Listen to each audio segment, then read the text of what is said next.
ಮಚ್ಚೇಟು ತಿಂದು ಕೊತ್ವಾಲ ಮಣ್ಣಾದ. ಗುಂಡೇಟಿನ ದಾಳಿಗೆ ಸಿಕ್ಕಿ ಸತ್ತ ಜೈರಾಜ್. ಆಯಿಲ್ ಕುಮಾರ್ನದಾಯ್ತು ಬರ್ಬರ ಕೊಲೆ. ಪೊಲೀಸ್ ಎನ್ಕೌಂಟರ್ಗೆ ಬಲಿಯಾದ ಡೆಡ್ಲಿ ಸೋಮ. ಪಾತಕ ಲೋಕದಲ್ಲಿ ಮೆರೆದವರೆಲ್ಲ ಆಗಿದ್ದು ರಕ್ತ ಸಿಕ್ತ ಅಂತ್ಯವೇ. ಬದುಕಿದವರೇನೋ ದವಲತ್ತು ತೋರಿಸಬಹುದು, ಆದರೆ ನೆಮ್ಮದಿಯ ನಿದ್ದೆ ಇಲ್ಲ. ಎಲ್ಲಿಂದ ಗುಂಡು ಹಾರಿ ಬರುತ್ತೋ ಎಂಬ ಚಿಂತೆಗೆ ಕೊನೆಯಿಲ್ಲ. ರೌಡಿಸಂ ಪ್ರಭಾವಕ್ಕೆ ಒಳಗಾಗಬೇಡಿ, ಎಚ್ಚರ ಎಚ್ಚರ. ಅವನು ಒಂಥರ ಪೆಕ್ಯುಲಿಯರ್ ಪರ್ಸನಾಲಿಟಿ, ಅದಕ್ಕೆ ದಿವಾನಲ್ಲಿ ಅಂತಲೇ ಕರೀದವನಿಗೆ. ಹುಚ್ಚ ಡಿಸಿಷನ್ನು. ಆಮೇಲೆ ಯಾರಾದರೂ ಒಬ್ರು ಮನೆಗೆ ಹೋಗಿ ರೇಡ್ ಮಾಡಿ ನುಗ್ತಾರೆ ಅಂದರೆ ದಿವಾನಲ್ಲಿ ಮಾತ್ರನೇ ಹೋಗ್ತಿದ್ದು. ಬಂದಲ್ಲಿ ಈ 4 ಕಡೆ ಸರ್ಕಲಲ್ಲಿ ನಿಂತಿರ್ಬೇಕಾದಾಗ ಗಾಡಿ ಪಾಸ್ ಆದ ತಕ್ಷಣವೇ ಎದುರುಗಡೆ ಸರ್ಕಲಲ್ಲೇ ಅಲ್ಲೇ ಕೆಳಗಡೆ ಬಿಡಿಸಿ ಅಲ್ಲೇ 2 ನಿಮಿಷಕ್ಕೆ ಹೊಡೆದಾಕ್ಬಿಡ್ತಾರೆ. ಅದು CCTV ಫುಟೇಜ್ ಎಲ್ಲ ಇದೆ. ನೀವು ಮುಗಿದ್ರಿ, ಹೆಲ್ಮೆಟ್ ಹಾಕೋಬೇಕು, ಬೈತಾ ಇರಬೇಕು. ಏನಾದ್ರು ಒಂದು ಚೂರು ಆ ಕಡೆ ಈ ಕಡೆ ಡೌಟ್ ಬರೋ ಫಟ್ಟ ಲೆಫ್ಟ್ ರೈಟ್ ಒನ್ ವೇನಲ್ಲಿ ಹೊಡ್ಕೊಂಡು ಹೋಗ್ಬಿಡ್ಬೇಕು. ನೀವು ಕಾರಲ್ಲಿ ಕೂತ್ಕೊಂಡು ಇವ್ನು ಕಡ್ದಾಕ್ಬಿಡ್ತಾರೆ ಅಂತೇಳಿ ಅವನಲ್ಲಿ ಇರ್ತಕ್ಕಂಥ ಗ್ಯಾಂಗ್ಸ್ಟರ್ಗಳಿಗೆ ಕಾರೇ ಎತ್ತಿಸ್ತಿರ್ಲಿಲ್ಲ. ಒಬ್ಬರಾದ್ಮೇಲೆ ಒಬ್ರು ಕೇಳದ್ದೇ ಕೇಳು. ತಲೆಗೆ ಮನುಷ್ಯನಿಗೆ ಅದೇ ದೊಡ್ಡ ಟಾರ್ಚರ್. ಪ್ರಪಂಚದ ಕತ್ಕುಯಿಗಿಂತ ಡೇಂಜರ್ ಅದು. ಓಕೆ, ಕೇಳಿದ್ದೆ ಹೇಳು ಏನಾಯ್ತು ಹೇಳು. ಹಿಂಗೆ ಕಣ್ಣಿಗೆ ಒಂದು ರಪ್ಪ ಅಂತ ಬಿದ್ದೋಗ್ಬಿಡ್ತಾರೆ. ಚೆನ್ನಾಗಿ ಬಿರಿಯಾನಿ ತಿನ್ನಿಸ್ಬೇಕು, ಮಾತಾಡಿಸ್ತಾ ಇರಬೇಕು. ಸಾರ್ ಇಳಿಸಿ, sir sir sir sir sir ಇಳಿಸಿ ಸಾರ್ ಅಂತಾರೆ. ಬಿಟ್ಟ ತಕ್ಷಣನೇ ಇಲ್ಲ ಸರ್ ಅಂತ.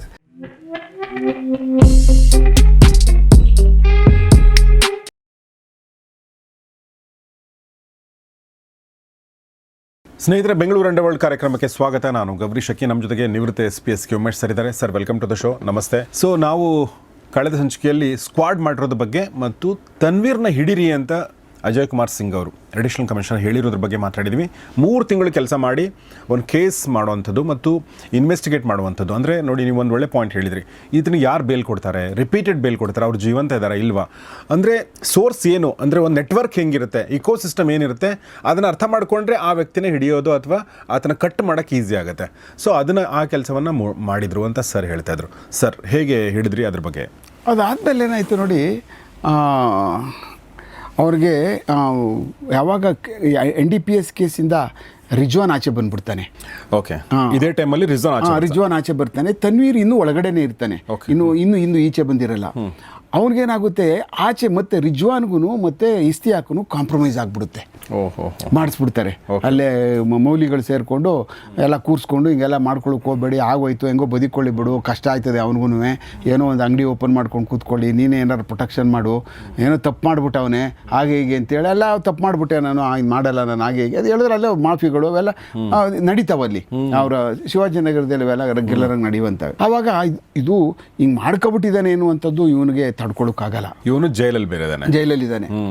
ತಡ್ಕೊಳಕ್ಕಾಗಲ್ಲ ಅವನಿಗೆ. ಓಹೋ, ಏನು ಹಿಂಗಾಗ್ಬಿಡ್ತು ಪರಿಸ್ಥಿತಿ ಇದು, ಎಲ್ಲ ಎಲ್ಲ ಬೇರೆ ದಾರಿನೇ ಹಿಡಿದ್ಬಿಡ್ತಾವ್ರೆ ಇವರು, ನನ್ನ ಕುತ್ತು ಬರುವಂಥದ್ದು ಗ್ಯಾರಂಟಿ ಇದು, ಇವರು ನನಗೂ ಇವರು ಸ್ಕೆಚ್ ಒಡ್ಸಲ್ಲಾನು ಇವರು. ಅಂದರೆ ಈಗ ಯಾರ್ಯಾರು ಜೊತೆನೇ ಸೇರೋಕ್ಕಾಗಲ್ಲ. ಈಗ ಈಗ ಒಬ್ರಿಗೊಬ್ರು ತರಕಾರಿ ಕಲೀಲು ಸೇರೋಕ್ಕಾಗಲ್ಲ. ಅವನು ನಂಬೋಂಗಿಲ್ಲ, ಇಸ್ತಿಯಾಕ್ನು ನಂಬೋಂಗಿಲ್ಲ. ಇಸ್ತಿಯಾಕ್ ಅವ್ನಿಗೆ ಸಪೋರ್ಟ್ ಮಾಡಿಬಿಟ್ಟಿದ್ದಾನೆ. ಈ ಕಡೆ ಇರ್ತಕ್ಕಂಥ ಗ್ಯಾಂಗ್ ಒಳಗಡೆ ಬೇರೆಯವ್ರು ಇನ್ನೊಬ್ಬ ಇದ್ದ ತಂಬಾಲು, ಆ ಕಡೆ ಸೈಡು ಇಲಿಯಾಸ್ ನಗರದಲ್ಲಿ ಒಬ್ಬ ತಂಬಾಲುನ ಸರ್ ಇರ್ತದ, ಅವನು ನಂಬೋಂಗಿಲ್ಲ. ಈ ಕಡೆ ದಿವಾನಲ್ಲಿ ಅವನ ಕಡೆ, ಈ ಕಡೆ ತರಕಾರಿ ಕಲೀಲ್ ಜೊತೆಗೆ ಇದು ಮಾಡ್ಕೊಂಡು ಓಡಾಡ್ಕೊಂಡು ಅವನು ಆಗ್ಲೇ ಇವನಿಗೆ ಇಲ್ಲಿ ಕಾಂಪ್ರಮೈಸ್ ಆದ ತಕ್ಷಣ ದಿವಾನಲ್ಲಿಗೂ ಬಂತೆ. ಆಗ್ಲೇ ಇವನಿಗೂ ಇದು ಶುರು ಆಗೋಗ್ಬಿಡ್ತಿದೆ. ಇಸ್ತಿಯಾಕೂ ಹೆಂಗೆ ಮಾಡ್ಕೊಬಿಟ್ಟ ಅವನು ಅಂತ ತನ್ವೀರ್ ಹೇಳ್ಬಿಡ್ತಾನೆ, ದಿವಾನಲ್ಲಿಗೆ ಹಿಂಗಿದೆ ನೋಡಿ, ಈ ಥರ ಆಗೋಗ್ಬಿಟ್ಟವನು ಅವನು ಅಂದ್ಬಿಟ್ಟು ಅಂತ. ಅವ್ನು ಹಿಂಗೆ ಮಾಡ್ಬಿಟ್ಟ, ಅವ್ನು ಅದು ಹೆಂಗೆ ಆಗ್ಬಿಡ್ತಾನೆ ಅವನು, ಬಿಡಬೇಡ ನೀನು ಅದೇನಾದರೂ ಆಗಲಿ ಅಂತೇಳಿ ಅಂತ ಅವನು ರೇಡ್ ಮಾಡೋಕ್ಕೆ ಶುರು ಮಾಡಿಬಿಡ್ತಾನೆ. ಯಾರು ದಿವಾನಲ್ಲಿ ಇಸ್ತಿಯಾಕ್ ಇಸ್ತಿಯಾಕ್ ಏನಾದರೂ ಮಾಡಿ ಇದು ಮಾಡಲೇಬೇಕು, ಅದು ಹೆಂಗೆ, ಅದು ಯಾವ ಥರ ಇದು ಮಾಡ್ಕೊಬಿಡ್ತಾನೋ, ಅದು ಹೆಂಗೆ ಕಾಂಪ್ರಮೈಸ್ ಮಾಡ್ಕೊಬಿಡ್ತಾನೋ ಅವನು, ನೋಡೋಣ ಅದು ಕ್ವಾಲಿಫೈಸ್ ಮರ್ಡರ್ ಕೇಸಲ್ಲಿ ಏನ್ಬಿಟ್ಟು ಅಂತ. ಅವನು ಒಂಥರ ಪೆಕ್ಯುಲಿಯರ್ ಪರ್ಸನಾಲಿಟಿ, ಅದಕ್ಕೆ ದಿವಾನಲ್ಲಿ ಅಂತಲೇ ಕರೀದವನಿಗೆ. ಹುಚ್ಚ ಡಿಸಿಷನ್ನು. ಆಮೇಲೆ ಯಾರಾದರೂ ಒಬ್ಬರು ಮನೆಗೆ ಹೋಗಿ ರೇಡ್ ಮಾಡಿ ನುಗ್ತಾರೆ ಅಂದರೆ ದಿವಾನಲ್ಲಿ ಮಾತ್ರನೇ ಹೋಗ್ತಿದ್ದು. ಆಮೇಲೆ ರೌಡಿಸಮ್ಗಳಲ್ಲಿ ಸಾಮಾನ್ಯವಾಗಿ ಯಾವುದೇ ರೌಡಿಸಮ್ಗಳು ಮನೆ ನುಗ್ಗಿ ಹೊಡೆಯುವಂಥದ್ದು ಇದೆಲ್ಲ ಮಾಡಲ್ರದು. ಭಾಳ ಅಪರೂಪದಲ್ಲಿ ಅಪರೂಪ. ಈ ಯಾರು ಈ ಲಿಂಗ ಇದು ಇವನು ಕತ್ರಗುಪ್ಪೆ ಲಿಂಗನ್ನ ಮರ್ಡರ್ ಮಾಡ್ತಾರಲ್ಲ, ಮನೆಗೆ ನುಗ್ಗಿ ಹೆಂಡತಿ ಮಕ್ಳ ಮುಂದೆ ಆ ಥರ ಮಾಡಲ್ಲ ಸಾಮಾನ್ಯವಾಗಿ. ಯಾವುದೇ ರೌಡಿಗಳು ಮಾಡಲ್ರು. ಅದು ಶಾಪಗಳು ತಗಲ್ಬಿಡ್ತದೆ ಹೆಂಡತಿ ಮುಂದೆ, ತಾಯಿ ಮುಂದೆ, ಅಪ್ಪನ ಮುಂದೆ. ಅದು ಆ ಶಾಪಕ್ಕೆ ಮೇಲೆ ದೇವರು ಕ್ಷಮಿಸೋದಿಲ್ಲ. ಆ ಕಾರಣಕ್ಕೆ ಮಾಡಲ್ಲ. ಅದಾದ್ಮೇಲೆ ಹೆಂಡತಿ ಮಕ್ಳ ಹತ್ರ ಎಲ್ಲಾದ್ರೂ ಹೋಗ್ತಾ ಇರ್ಬೇಕಾದಾಗಲೂ ಅಷ್ಟೇ ಅವ್ರ ಮುಂದೆನೂ ಸಾಯಿಸುವಂಥದ್ದು ಮಾಡೋದಿಲ್ಲ. ಅಂಥವು ಮಾಡಿಲ್ಲ ಅಂಗೆಲ್ಲ ಮಾಡಿದ್ದಾರೆ. ನಾವು ವಿಟ್ನೆಸ್ ಆಗಿದ್ದೀವಿ, ಅವ್ರು ಹಿಡಿದು ಇದ್ದೀವಿ ನಾವು. ಯಾಕೆಂದರೆ ಅಲ್ಲಿ ನಾವು ಗಾರ್ಡನ್ ಒಳಗಡೆ ಯಾವುದು ಫ್ಲವರ್ ಗಾರ್ಡನ್ ಕೇಸೆಲ್ಲ ಕೃಷ್ಣನ್ನ ಅಲ್ಲಿಂದ ಇವುದು ನಮ್ಮ ಮಾಗಡಿ ರೋಡು ಹನುಮಂತ ಯಾವುದು ನಮ್ಮ ಶನಿಮಾತ್ಮನ ದೇವಸ್ಥಾನಕ್ಕೆ ಪಾಪ ಗಂಡ ಹೆಂಡತಿ ಇಬ್ಬರು ಬರ್ತಾ ಇರ್ತಾರೆ. ಬಂದಲ್ಲಿ 4 ಕಡೆ ಸರ್ಕಲಲ್ಲಿ ನಿಂತಿರ್ಬೇಕಾದಾಗ ಗಾಡಿ ಪಾಸ್ ಆದ ತಕ್ಷಣವೇ ಎದುರುಗಡೆ ಸರ್ಕಲಲ್ಲೇ ಅಲ್ಲೇ ಕೆಳಗಡೆ ಬಿಡಿಸಿ ಅಲ್ಲೇ 2 ನಿಮಿಷಕ್ಕೆ ಹೊಡೆದಾಕ್ಬಿಡ್ತಾರೆ. ಅದು CCTV ಫುಟೇಜ್ ಎಲ್ಲ ಇದೆ. ಹಂಗೆ ದೇರ್ ಆರ್ ಸಮ್ ಕೇಸಸ್ ನಾವು ವೈಲೇಟ್ ಮಾಡುವಂಥದ್ದು ಅತಿ ಕಮ್ಮಿ. ಆ ಕಾರಣಕ್ಕೆ ಜಾಸ್ತಿ ಅವ್ರು ಏನು ಮಾಡ್ತಾರೆ, ರೌಡಿಗಳು ಬಂದರೆ ಮನೆ ಸೇರ್ಕೊಬಿಡೋದು. ಓಕೆ, ಏನೋ ಮನೇಲೇ ಇದ್ಬಿಡೋದು, ಎಲ್ಲಾದರೂ ಹೆಂಡತಿ ಮಕ್ಳ ಜೊತೆಲೇ ಇದ್ಬಿಡೋದು, ಅಟ್ಯಾಕ್ ಮಾಡಲ್ಲ ಅನ್ನುವಂಥ ಧೈರ್ಯ ಇರ್ತಾ ಇದ್ದಾಗ ಅದು ಒಂಥರ that is also A good ಇದು ಮೂವ್. ಲೀಗಲ್ ಮತ್ತು ಆಂಟಿ ಸೋಷಲ್ ಬಿಸ್ನೆಸ್ ಅಲ್ಲೂ ಕೂಡ ಒಂದು ಸಣ್ಣ ಎಥಿಕ್ಸ್. ಹೌದು ಹೌದು. ಒಳಗೆ ಮನೇಲಿದ್ರೆ ಹೊಡಿಬೇಡಿ, ಅವನು ಈಸಿ ಒಬ್ಬನೇ ಇದ್ರೂ ಯಾವ ಕಾರಣಕ್ಕೂ ಹೋಗಬೇಡಿ ಅನ್ನುವಂಥ ಒಂದು ಎಥಿಕ್ಸ್ ಇಟ್ಕೊಂಡು ಮಾಡ್ತಾ ಇರ್ತಕ್ಕಂಥದ್ದು ಇದ್ದಾಗ. ಬಟ್ ಅದನ್ನು ಮೀರಿದವರು ಇದ್ರು. ಅದ್ರಲ್ಲಿ ಒಬ್ಬ ದಿವಾನಲ್ಲಿ, ಅದರಲ್ಲೊಬ್ಬ ಮನೆಗೆ ನುಗ್ಗುವಂಥದ್ದು. ನಮ್ಮಲ್ಲಿ ಸೈಕಲ್ ರವಿ ಕತ್ರಗು ಗುಪ್ಪೆಲಿಂಗಿಗೆ ಮನೆಗೆ ನುಗ್ಗಿ ಹೊಡಿತಾನೆ. ಅದಾದಮೇಲೆ ಕೆಲವು ಜನ ಹೆಂಡತಿ ಮಕ್ಕಳ ಜೊತೆ ಹೊಡೆದಿರ್ತಕ್ಕಂಥವ್ರು ಇದ್ದಾರೆ. ಅವ್ರ ಎದುರುಗಡೆ ಸಣ್ಣ ಕೇಸ್ಗಳಲ್ಲಿ ಅವನು ರಸ್ತೆಯಲ್ಲಿ ಹೋಗ್ತಾ ಇರಬೇಕಾದಾಗ ಅಪರೂಪ ಎಲ್ಲಾದರೂ ಒಂಟಿನೇ ಎಲ್ಲರೂ ಕಾಯ್ದು ಆಚೆ ಬಂದಾಗಲೇ ಹೊಡೆದಿರ್ತಕ್ಕಂಥವು ಜಾಸ್ತಿ ನಮ್ಮಲ್ಲಿ ಇರ್ತಕ್ಕಂಥವು. ಇಲ್ಲಿ ಒಂದು ಈಗ ತರಕಾರಿ ಇಲ್ಲಿ 3 ಜನ ಇದ್ರಲ್ಲ, ಇಷ್ತಿಯಾಕು, ತರಕಾರಿ ಖಲೀಲು ಮತ್ತು ತನ್ವೀರು. ಈಗ ರಿಜ್ವಾನು ಮತ್ತು ಇಷ್ತಿಯಾಕ್ ಕಾಂಪ್ರಮೈಸ್ ಮಾಡ್ಕೊಂಡಾಗ ತರಕಾರಿ ಖಲೀಲ್ ಕೂಡ ಅದ್ರ ಜೊತೆಗೆ ಇದ್ನ ಸರ್ ಅಥವಾ ಇಲ್ಲ ತರಕಾರಿ ಖಲೀಲ್ ಆಚೆ ಬಂದ್ಬಿಡ್ತಾನೆ ಅವನು. ಇಲ್ಲ ಆಗಲೇ ತರಕಾರಿ ಖಲೀಲ್ ಹೇಳಿ ಅವನು ಆಗಲೇ ದಿವಾನಲ್ಲಿ ಇವರೆಲ್ಲ ಒಟ್ಟಿಗಾಗ್ಬಿಟ್ಟು ಆಗಲೇ ಅದಕ್ಕೋಸ್ಕರನೇ ಬಂದು ಆ ನೋವಾ ಸ್ಟ್ರೀಟ್ ಒಳಗಡೆ ನಾನು ಹಿಂದೆ ಒಂದು ಹೇಳಿದೆ, ಅವ್ನ ಮನೆಗೆ ನುಗ್ಗಿ ರೇಡ್ ಮಾಡ್ತಾರೆ ನೋವಾ ಸ್ಟ್ರೀಟಲ್ಲಿ ಬಂದು ಅಂತ. ಇಷ್ತಿಯಾಕ್ ಮನೇನ ಬಂದು ಬೆಂಕಿಯಲ್ಲಿ ಹಾಕ್ಬಿಡ್ತಾನೆ. ಮನೆಗೆ ಪೆಟ್ರೋಲ್ ಬಾಂಬ್ ತಂದಿರ್ತಾರೆ, ತೆಗೆದಾಕಿ ಸುಟ್ಟಾಕಿ ಅವನು ಮನೆಗೆ ಲೆಕ್ಕ ಹಾಕೊಳ್ಳಿ. ಇಷ್ಟ್ಯಾಕೆ ಮನೆಗೆ ನುಗ್ಗೋಷ್ಟು ಇವ್ನು ಧೈರ್ಯ ಇದೆ ಅಂದರೆ ಆ ಒಳಗಡೆ ಆ ಗುಹೆ ಅದು ಎಲ್ಲ ಸುತ್ತ ಕಾಯ್ಕೊಂಡಿರ್ತವೆ ಸಿಂಹಗಳು ಪ್ರತಿ ದಿವಸ. ಅದು ಏನು ಅದು ಹೆಂಗಿದೆ ಅಂದರೆ ಆ ಕಡೆಯಿಂದ ಎಲ್ಲಿಗಿನ ಥಿಯೇಟ್ರ್ ಡೌನ್ ಸಂಧಿ ಬರಬೇಕು, ಮೋರಿ ಬರುತ್ತದು ಸಂಧಿನಲ್ಲಿ ಎಲ್ಲ ಇಷ್ಟಿಷ್ಟೇ ಆಗಡೆ ಎತ್ತಡಿ ರಸ್ತೆ ಅವು. ಇಲ್ಲದ್ರೆ ಕೆಳಗಡೆ ಡೌನ್ಗೆ ಹೋಗ್ಬೇಕದು ಇದಕ್ಕೆ ಮುದ್ದು ನುಕ್ಕೊಂಡು ಟೀ ಕಾರ್ನರ್ ಬರುತ್ತೆ, ಅದು ಸೆಂಟ್ ಮೇರಿಸ್ ಇದು ಆ ಸಂಧಿ ಒಳಗೆ ಅಲ್ಲಿಗೆ ಬರುತ್ತದೆ ರಸ್ತೆ. ಎದುರುಗಡೆ ಬಂದರೆ ಮೋರಿ, ನೀವು ಮೋರಿಗೆ ದೊಡ್ಡ ಮೋರಿಗೆ ನೆಗಿಬೇಕು. ಸಂಪಂಗಿರಾಮ್ ನಗರ ಕಡೆಯಿಂದ ದೊಡ್ಡ ಮೋರಿ ಬರುತ್ತದು, ಅಲ್ಲಿಂದ ನುಗ್ಗಿ ಡೈರೆಕ್ಟಾಗಿ ಫ್ರೇಜರ್ ಟೌನ್ ಮೇಲೆ ಹಾಕೋದು ಹಸೂರು ಕೆರೆಗೆ ಬಂದ್ಬಿಡುತ್ತದು. ಆ ಮೋರಿನೇ ನೆಗಿಬೇಕು ಅವರು, ದೊಡ್ಡ ಮೋರಿನ. ಬಂದು ಅಲ್ಲಿ ಹೋದವನು ತಪ್ಪಿಸ್ಕೊಳ್ಳೋಕೆ ಆಗೋದಿಲ್ಲ ನೋವಾ ಸ್ಟ್ರೀಟ್ಗೆ ಹೋದರೆ. ಆದರೂ ಇವನು ಧೈರ್ಯ ಮಾಡಲ್ಲ, ಹೋಗೋವನ ಕಾಯ್ಕೊಂಡಿದ್ರು ಹುಡುಗರೆಲ್ಲ ಬಿಲ್ಡಿಂಗ್ ಮೇಲೆ ಹತ್ತಿ ಓಡೋಗ್ಬಿಡ್ತಾರೆ. ಅವ್ರು ಯಾರೂ ಸಿಗಲ್ರು ಇಷ್ಟ್ಯಾಕೆ ಹುಡುಗರುಗಳು. ಇಷ್ಟ್ಯಾಕೆ ಮನೇಲಿರಲ್ಲ, ನುಗ್ಬಿಟ್ಟು ಏನು ಮಾಡ್ಬಿಡ್ತಾನೆ, ಬೆಂಕಿ ಹಾಕ್ಬಿಡ್ತಾನೆ. ಆವಾಗ ಅವನ ಮನೆಗೆ ಯಾವುದೇ ರೌಡಿಗಳು ಎನ್ರೇಜ್ ಆಗಿಬಿಡ್ತಾರೆ. ಮನೆಗೆ ನುಗ್ಗಿ ಹಂಗೆ ಅವಮಾನ ಮಾಡಿ ಹಂಗೆ ಬೆಂಕಿ ಹಾಕಿ ಇದೆಲ್ಲ ಮಾಡೋದು ದಿವಾನಲ್ಲಿ. ತರಕಾರಿ ಖಲೀಲು ಇರ್ತಾನೆ ಅದ್ರ ಜೊತೆಗೆ. ತರಕಾರಿ ಖಲೀಲು ಅವಾಗಿರಲ್ಲ, ಬಟ್ ದಿವಾನಲ್ಲಿ ಟೀಮ್ ಮಾತ್ರ ಹೋಗಿರ್ತದೆ. ಆದರೆ ಅವ್ನ ಟೀಮಲ್ಲಿ ಇರ್ತಾನೆ ಇವನು. ಆವಾಗ ಅವನಿಗೆ ಮೈಯೆಲ್ಲ ಅವನು ಇನ್ನು ಬಿಡುವಂಗಿಲ್ಲ, ಇವನ್ನ ಏನಾದರೂ ಮಾಡಿ ಹೊಡಿಲೇಬೇಕು ಇವನನ್ನ ಅಂತ. ಇದೆಲ್ಲ ತನ್ವೀರಿ ನಡೀತಾ ಇದೆ ಅಂತ ಅವ್ನಿಗೆ ಗೊತ್ತಿರ್ತದೆ. ಇದೆಲ್ಲ ಅವನೇ ಮಾಡಿಸ್ತಾ ಇರೋದು, ಇವನು ಅವನಿಲ್ಲೇ ಇವ್ನು ಹೆಂಗೆ ಧೈರ್ಯ ಬರ್ತದೆ ಅಂತೇಳಿ ಅಂತ ಅವ್ನಿಗಾಗಲೇ ಗೊತ್ತಾಗ್ಬಿಟ್ಟಿರ್ತದೆ. ಒಂದು ಲೆಕ್ಕಾಚಾರಕ್ಕೆ ಬಂದ್ಬಿಟ್ಟಿರ್ತಾನೆ. ಈ ಥರದ್ದೆಲ್ಲ ಸಿನಾರಿಯೋಗಳೇನಾಗಿದೆ ಹತ್ಕೊಂಡು ಉರಿತಾ ಇರ್ತದೆ ಪೂರ್ತಿ. ಈಗ ಈಚೆ ಜೈಲಿಂದ ಈಚೆ ಬಂದ್ಬಿಡ್ತಾನೆ, ಈಗ ಬೇಲ್ ತಗೊಂಡು ತನ್ವೀರು. ಈಗ ಅವ್ನು ಹಿಡಿಬೇಕು. ಈಗ ನೀವು ಟೀಮ್ ಅಷ್ಟೊಂದು ಕರೆಕ್ಟಾಗಿ ಫಾರ್ಮ್ ಆಗಿರ್ತದೆ. ಈಗ ಹಿಡಿದು ಒಳಗೆ ಕಳಿಸ್ಲೇಬೇಕು ಇಮಿಡಿಯೇಟಾಗಿ. ನಮಗೆ ಎಂಥ ಬೆಳಗ್ಗೆ ಇದ್ರೆ ಪ್ರೆಷರ್ ಅಂದರೆ ಕೂನಕ್ಕಾಗ್ತಾ ಇಲ್ಲ, ನಿಲ್ಲಕ್ಕಾಗಲ್ಲ, ಅಷ್ಟು ಕಡೆ ಸುತ್ತುವಂಥದ್ದು. ಆಮೇಲೆ ಯಾರ ಹತ್ರ ಹೋದ್ರೂ ಯಾರಿಗೆ ಕೇಳಿದ್ರು ಭಯ ಬಿದ್ಕೊಂಡು ಓಡೋಗ್ತಾರೆ ಬಿದ್ದು. ಹೌದಾ? ಯಾರು ನಮ್ಮನೇನಾರು ಅಕಸ್ಮಾತ್ ಪೊಲೀಸವ್ರು ಮಾತಾಡಿಸಿ ಟಿಪ್ ಕೊಟ್ಬಿಟ್ಟವನೇ ಅಂತೇಳಿ ನಾಳೆ ಬಂದು ಕಡ್ದಾಕ್ಬಿಡ್ತಾರೆ ಅವ್ರನ್ನ. ಆ ಕಾರಣಕ್ಕೋಸ್ಕರನೇ ಅವರೂ ನಮ್ಮ ಹತ್ರ ಬರಲ್ಲ. ಆಮೇಲೆ ಅವ್ರನ್ನ ಗೌಪ್ಯವಾಗಿ ಮಾತಾಡ್ಸೋಣ ಅಂತಂದ್ರೂ ಎಲ್ಲಾದರೂ ಹೋಗಿ ಅವ್ರಿಗೆ ಇದ್ದುದು ಭಯ. ಬರ್ತೀವಿ ಅಂತ ಹೇಳ್ತಾರೆ, ಬರಲ್ರು. ಒಟ್ಲಿ ಫೋನಿಂದ ಏನಾದರೂ ಹೇಳ್ರಯ್ಯ, ಏನಾದರೂ ನಮ್ಗೆ ಮಾತಾಡಿ ಅಂತಂದರೆ ಫಟ್ ಅಂತ ಫೋನ್ ಕಟ್ ಮಾಡಿಬಿಡ್ತಾರೆ. ನಮಗೆ ಸುತ್ತಿ ಸಾಕಾಗ್ಬಿಡ್ತದೆ. ಜೈಲಿಗೆಲ್ಲ ಓದೋ ಯಾರ್ಯಾರಿದ್ದಾರೆ, ಯಾರ್ಯಾರು ಯಾವ ಬ್ಯಾರಕ್ಕಲ್ಲಿದ್ದಾರೆ ಜೈಲುಗಳಲ್ಲಿ, ಅಲ್ಲಿ ಜೈಲಲ್ಲಿ ಕರೆಸಿ ಅವ್ರನ್ನೇನಾದ್ರೂ ಇಂಟ್ರ್ಯೂ ಮಾಡಿ ಅವ್ರನ್ನ ಮಾತಾಡ್ಸೋಣ ಒಳಗಡೆಗೆ ಅಂತ ಹೇಳಿದ್ರೆ ನಾವು ಅವ್ರು ಕರೀಕ್ ಹೋದರೆ ಅದಕ್ಕೂ ಬರಲ್ರು. ಯಾಕೆ ಅಯ್ಯೋ ಕೇಳ್ಬಿಡ್ತಾರೆ. ಏನಾದರೂ ಸುಮ್ಮನೆ ನಾವೇನಾದ್ರು ಇನ್ಫಾರ್ಮೇಷನ್ ಕೊಟ್ಟು ಈಗ ಹುಷಾರಿಲ್ಲ ಹಾಸ್ಪಿಟ್ಲಲ್ಲಿದ್ದಾನೆ ಮಲಿಕೊಬಿಡಿ ಅಂತ ಹೇಳ್ಬಿಟ್ಟು ಹೇಳಿಸ್ಬಿಡೋದು. ಆಮೇಲೆ ಅವ್ರು ತೀರಾ ಅಲ್ಲೇನಾದ್ರು ರಿಜೆಕ್ಟ್ ಮಾಡಿಬಿಟ್ರೆ ಬರಲ್ಲ ಅಂದರೆ ನಾವೇನು ಮಾಡೋಕ್ಕಾಗೋದಿಲ್ಲ ಜೈಲಲ್ಲಿ. ಅದರಲ್ಲಿ ನಮ್ಮ ವಿಶ್ವಾಸಗಳು ನಾವು ಹೇಗೆ ಅವ್ರನ್ನ ಇಟ್ಕೊಂಡಿರ್ತೀವಿ ಮತ್ತು ಅವ್ರನ್ನ ಹೇಗೆ ಮ್ಯಾನೇಜ್ ಮಾಡ್ತಾ ಇದ್ದೀವಿ ಅಂತ ಅನ್ನುವಂಥದ್ದು ಇದ್ರೆ ಮಾತ್ರನೇ ಬರ್ತಾರೆ. ಅಂಥವರಲ್ಲಿ ಕೆಲವು ಜನ ಎಲ್ಲ ಒಳಗಿದ್ರು, ಅವ್ರು ಎಂಥ ಪರಿಸ್ಥಿತಿ ಇದ್ದರೂ ಬಂದು ಹೇಳುವಂಥದ್ದು, ನಮ್ಗೆ ಏನೇನು ನಡೀತಾ ಇದೆ ಜೈಲೊಳಗಡೆ ಏನೇನು ಅನ್ನುವಂಥದ್ದು ನಮಗೆಲ್ಲ ವಿಚಾರ ಎಲ್ಲ ತಿಳಿಸ್ತಿದ್ರು. ಅದಕ್ಕೆ ನಾವು ಪೀರಿಯಾಡಿಕಲಿ ವಾರಕ್ಕೊಂದ್ಸಾರಿ ಓದೇ ಹೋಗ್ತಿದ್ವಿ ನಾವು ಜೈಲಿಗೆ ರೆಗ್ಯುಲರಾಗಿ ವಿಸಿಟ್ ಮಾಡಲಿಲ್ಲ ಅಂದರೆ ನಮ್ಗೆ ಯಾವುದೇ ಥರವಾದಂಥ ಇನ್ಫಾರ್ಮೇಷನ್ ಸಿಕ್ಕಲ್ತು. ಮುಂದೆ ಏನು ಮಾಡಬೇಕು ಅನ್ನುವಂಥದ್ದು ನಮ್ಗೆ ಸಿಕ್ಬಿಡುತ್ತಲ್ಲ, ಏನು ಮಾಡ್ತಾರೆ ಅನ್ನುವಂಥದ್ದು ತಾನೇ ಪೊಲೀಸರುಗಳು ಕೆಲಸ ಮಾಡಬೇಕಾಗಿರೋದು. ಅದು ಪಬ್ಲಿಕ್ಕು ಗೊತ್ತಾಗಲ್ಲ, ಅದು ಜಾಸ್ತಿ ಕೆಲಸ ಮಾಡಬೇಕು. ಬಟ್ ಅಲ್ಲಿ ನೀವು ಹೋಗಿ ನೀವು ಅಂದರೆ ನೀವು ಅಪಾಯಿಂಟ್ಮೆಂಟ್ ತೊಗೊಂಡು ಅಥವಾ ನೀವು ಅಲ್ಲಿ ಈಗ ಒಬ್ಬ ರೋಡಿನ ರೋಡಿ ನೀವು ಕರೆದು ಮಾತಾಡಿದರೆ ಅದು ಎಲ್ರಿಗೂ ಗೊತ್ತಾಗುತ್ತಾ ಹೇಗೆ ಸರ್? ಅದು ನಾವೇನು ಮಾಡ್ತೀವಿ, ಸೂಪರ್ಡೆಂಟ್ ಅವ್ರ ಹತ್ರ ಹೋಗ್ತೀವಿ. ಸೂಪರ್ಡೆಂಟ್ ಅವರು ಅವ್ರಿಗೆ ಜೈಲು ಕನ್ವಿಕ್ಟೆಡ್ ಕರೀತಾರೆ. ಕನ್ವಿಕ್ಟ್ ಅವ್ರು ಕರೆದ್ಬಿಟ್ಟು ನೋಡಪ್ಪ ಇಂಥವ್ರು ಕರ್ಕಬಾ ಅಂತ ಹೇಳ್ತಾರೆ. ಆವಾಗ ನಾವು ಅವ್ರ ಹತ್ರ ಮಾತಾಡಿಸ್ತೀವಿ. ಅವ್ರು ನಾವು ಬರಲ್ಲ ಸರ್ ಹಾಗೆ ಹೀಗೆ ಅಂದರೆ ನಾವೇನು ಮಾಡೋಕ್ಕಾಗೋದಿಲ್ಲ. ಯಾಕಂದ್ರೆ ಅವ್ರಿಗೆ ಏನೇ ಮಾತಾಡಿಸ್ಬೇಕು ಅಂದರೆ ಅವ್ರು ಕೋರ್ಟ್ ಕಸ್ಟಡಿಯಲ್ಲಿ ಇರ್ತಾರೆ. ಅವರು ಕೋರ್ಟಿಂದ ಪರ್ಮಿಷನ್ನೇ ತೊಗೋಬೇಕು ನಾವು ಮಾತಾಡಿಸ್ಬೇಕು ಅಂದ್ರೆ ಅಲ್ಲಿ ಜೈಲಲ್ಲಿರೋರಿಗೆ. ಹಂಗೆ ಡೈರೆಕ್ಟಾಗಿ ಹೋಗಿ ಮಾತಾಡೋಕ್ಕಾಗೋದಿಲ್ಲ. ಅವ್ರು ವಿಲ್ಲಿಂಗ್ಲಿ ಅವ್ರು ಬರ್ತೀವಿ ಅಂದರೆ ಮಾತಾಡ್ಬೋದು. ಎಲ್ಲಿ ಮಾತಾಡ್ತೀರಾ ಸರ್? ಅದು ರೂಮ್ಗಳು, ಇಂಟರ್ವ್ಯೂ ರೂಮ್ಗಳಿದೆ ಒಳಗಡೆ ಇನ್ಸೈಡು. ಅಲ್ಲಿ ರೂಮಲ್ಲಿ ಕೂರಿಸ್ಕೊಂಡು ಡೀಟೇಲ್ ಆಗಿ ನಾವು ಗಂಟೆಗಟ್ಟಲೆ 3 ಗಂಟೆ 4 ಗಂಟೆ ಮಾತಾಡಿರುವಂಥದ್ದು ಇದೆ, ಮಾತಾಡ್ತಾ ಇರ್ತೀವಿ. ಅಲ್ಲಿ ಜಾಸ್ತಿ ಯಾಕೆ ಹೋಗಿ ಮಾತಾಡಬೇಕು ಅಂತಂದರೆ ಆಗುವಂಥದ್ದು ತಡೆಗಟ್ಟಕ್ಕೆ, ಮುಂದೆ ಆಗುವಂಥ ತಡೆಗಟ್ಟೋದು. ಪೊಲೀಸರ ಕೆಲಸ ಏನು ಅಂದರೆ ಜನಕ್ಕೆ ಗೊತ್ತಾಗಲ್ಲ ನಾವು ಏನೇನು ಮಾಡ್ತಾ ಇದ್ದೀವಿ, ಏನೇನು ತಡೆಗಟ್ಟಕ್ಕೆ ಪ್ಲ್ಯಾನ್ ಮಾಡ್ತಾ ಇದ್ದೀವಿ ಆಗುವಂಥವನ ಅಂತ ಅನ್ನುವಂಥದ್ದು ಯಾರಿಗೂ ಗೊತ್ತಾಗಲ್ಲ. ಅದು ನಾವು ಹೇಳೋಕ್ಕೂ ಹೋಗೋದಿಲ್ಲ ಏನೇನು ತಡೆಗಟ್ತು ಅಂದ್ಬಿಟ್ಟು ಅಂತ. ಜನರಲ್ ಪಬ್ಲಿಕ್ ಏನು ಗೊತ್ತಾಗ್ತವೆ, ಬರೀ ಆದವು ಮಾತ್ರ ಗೊತ್ತಾಗ್ತವೆ. ಈಗ ನೀವು 100 ಮರ್ಡರ್ನ ತಡೆಗಟ್ಟಿರ್ತೀರಿ, ಅದ್ರ ಬಗ್ಗೆ ಜನಕ್ಕೆ ಗೊತ್ತೇ ಇರಲ್ಲ. ಇಲ್ಲ, ಒಂದು ಮರ್ಡರ್ ಆದರೆ ಅದು ಗೊತ್ತಾಗುತ್ತೆ ಮತ್ತು ಅದಕ್ಕೆ ಬ್ಲೇಮ್ ಕೂಡ ಮಾಡ್ತಾರೆ. ಹೌದೌದು, ಅದಕ್ಕೆ ನಾವು ರಿಸೀವ್ ಮಾಡ್ಕೊಳ್ಳೋಕ್ಕೂ ನಾವು ರೆಡಿ ಇರ್ತೀವಿ ಆ ಥರ ಬ್ಲೇಮ್ ಮಾಡಿದಾಗ. ಯಾಕೆಂದರೆ ನಾವು ಅಷ್ಟರ ಮಟ್ಟಕ್ಕೆ ತಡೆಗಟ್ಟಿರ್ತೀವಲ್ಲ, ಇದು ಬಂದಾಗ ಅಯ್ಯೋ ಬಿಡು ಜನ ಅನ್ಕೋತಾರೆ ಇನ್ನೇನು, ನಾವು ಅಂತೆಲ್ಲ ಕೆಲಸ ಮಾಡಿದ್ದೀವಲ್ಲ, ನಾವು ಕಾಂಪನ್ಸೇಟ್ ಮಾಡ್ಕೋಬೇಕಲ್ಲ ನಾವು ಆತ್ಮಸಾಕ್ಷಿಗೆ. ಏನೂ ಮಾಡಲಿಲ್ಲ ಅನ್ಕೋವಂಥದ್ದೇನಿಲ್ವಲ್ಲ, ಸಿಕ್ಕಾಪಟ್ಟೆ ಮಾಡಿದ್ದೀವಿ ಅಂಥದ್ರಲ್ಲಿ ಇದಾಗಿದೆ ಅಂತ ಅನ್ನುವಂಥದ್ರಿಂದ ನಾವೇನು ಕುಬ್ಜರಾಗಲ್ಲ ಆಗ. ಆ ಕಾರಣಕ್ಕೆ ನಾವು ನಮ್ಮ ಎಥಿಕ್ಸ್ ಇನ್ನೂ ಗಟ್ಟಿಯಾಗೇ ಇರ್ತದೆ, ಎಲ್ಲೂ ವಾಲಟೈಲ್ ಆಗಲ್ಲ ಅದು ನಮ್ಮದು. ಹಾಗೆ ಜೈಲುಗಳಿಗೆ ಯಾರು ಅತ್ಯಂತ ಜಾಸ್ತಿ ಹೋಗಿ ಒಡನಾಟ ಸಂಪರ್ಕಗಳು ಇಟ್ಕೋತಾರೋ ಮತ್ತು ಅವ್ರ ಜೊತೆ ಸರಿಯಾಗಿರ್ಬೇಕು ನಾವು. ನಾನು ಪೊಲೀಸಾಗೇ ಇರಬೇಕು, ಅವ್ನು ರೌಡಿಯಾಗೇ ಇರಬೇಕು. ಅವನು ಹತ್ರಕ್ಕೆ ನಾವೇನು ಭಾಳ ಫ್ರೆಂಡ್ ಥರ ನಥಿಂಗ್ ಡೂಯಿಂಗ್. ಅವನ ಕೆಲಸ ಅವ್ನು ಮುಗಿವರೆಗೂ, ಅವ್ನು ಸಮಾಜಕ್ಕೆ ಬಂದು ಸರಿ ಹೋದ ಅನ್ನೋವರೆಗೂ, ಅವ್ನು ಭಾಳ ವರ್ಷಗಳ ನಂತರ ಬಿಟ್ಟು ಅವನ್ನ ಒಂಟಿ ಓಡಾಡ್ತಾವನಪ್ಪ, ಹೋಗಿ ಸೊಪ್ಪು ಕಾಯಿ ಪಲ್ಯ ಒಂಟೊಂಟಿ ಹೋಗಿ ಮಾರ್ಕೆಟಿಗೆ ತರ್ತಾವನಪ್ಪ, ಅವನು ಇನ್ನೆಲ್ಲೋ ಓಡಾಡ್ತಾವನೆ, ಸಿಂಗಲಲ್ಲಿ ಮೋಟರ್ ಸೈಕಲಲ್ಲೋ ಎಲ್ಲೋ ಓಡಾಡ್ತಾವನೆ ಅಂತ ಸುಮಾರು ದಿವಸ ಆದಮೇಲೆ ಓ ಹೌದು ಇವ್ನ ಹಿಂದೆ ಯಾರು ಇಲ್ಲ ನೋಡೋಣ ಭಾಳ ಅನ್ನುವಂಥದ್ದು ನಮ್ಗೆ ಗೊತ್ತಾಗ್ಬಿಡ್ತದೆ. ಇಲ್ಲ ಅಂತಂದರೆ ಅವ್ರು ಒಂಟೊಟ್ಟಿ ಓಡಾಡಲ್ಲ. ಜೈಲಿಂದ ಈಚೆ ಬಂದ ತಕ್ಷಣವೇ ಮನೇಲಿ ಸೇರ್ಕೊಬಿಡ್ತಾರೆ ಅವ್ರು, ಭಯ ಇರ್ತದೆ ಅವ್ರಿಗೆ. ಇಲ್ಲಾಂದ್ರೆ ಗುಂಪು ಜೊತೆಯಲ್ಲಿರಬೇಕು. ಅವ್ರು ಓಡಾಡಬೇಕು ಅಂದರೆ ಗುಂಪು ಕಟ್ಕೊಂಡಿರಬೇಕು. ಇಲ್ಲ ಒಂಟಿ ಓಡಾಡಿದ್ರೆ ಹೊಡೆದು ಬಿಡ್ತಾರೆ. ಆ ಕಾರಣಕ್ಕೆ ಏನು ಮಾಡ್ತಾರೆ, ಗುಂಪು ಕಟ್ಟಕ್ಕೆ ದುಡ್ಡು ಬೇಕು. ಮತ್ತು ಹೇಗೆ ಏನು ಆ ದುಡ್ಡಿಗೆ ಅಂದರೆ ಇವ್ರು ಹೊಟ್ಟೆ ತುಂಬಿಸೋಕ್ಕೆ ಮತ್ತು ಇವ್ರಿಗೆಲ್ಲ ಸಾಕಬೇಕು ಅಂತಂದರೆ ಏನಾದ್ರು ದಂಧ ಮಾಡಬೇಕು. ಯಾಕೆಂದರೆ ಬೇರೆ ಏನೋ ಆದಾಯ ಬರಲ್ವಲ್ಲ, ಮತ್ತೆ ಎದುರಿಸ್ಬೇಕು, ಮತ್ತೆ ಇಲ್ಲಿ ಖಾಲಿ ಮಾಡಿಸ್ಬೇಕು. ಆ ಕಾರಣಕ್ಕೆ ಮನೇಲೇ ಕೂತ್ಬಿಡ್ತಾರೆ ಕೆಲವಷ್ಟು ಜನ.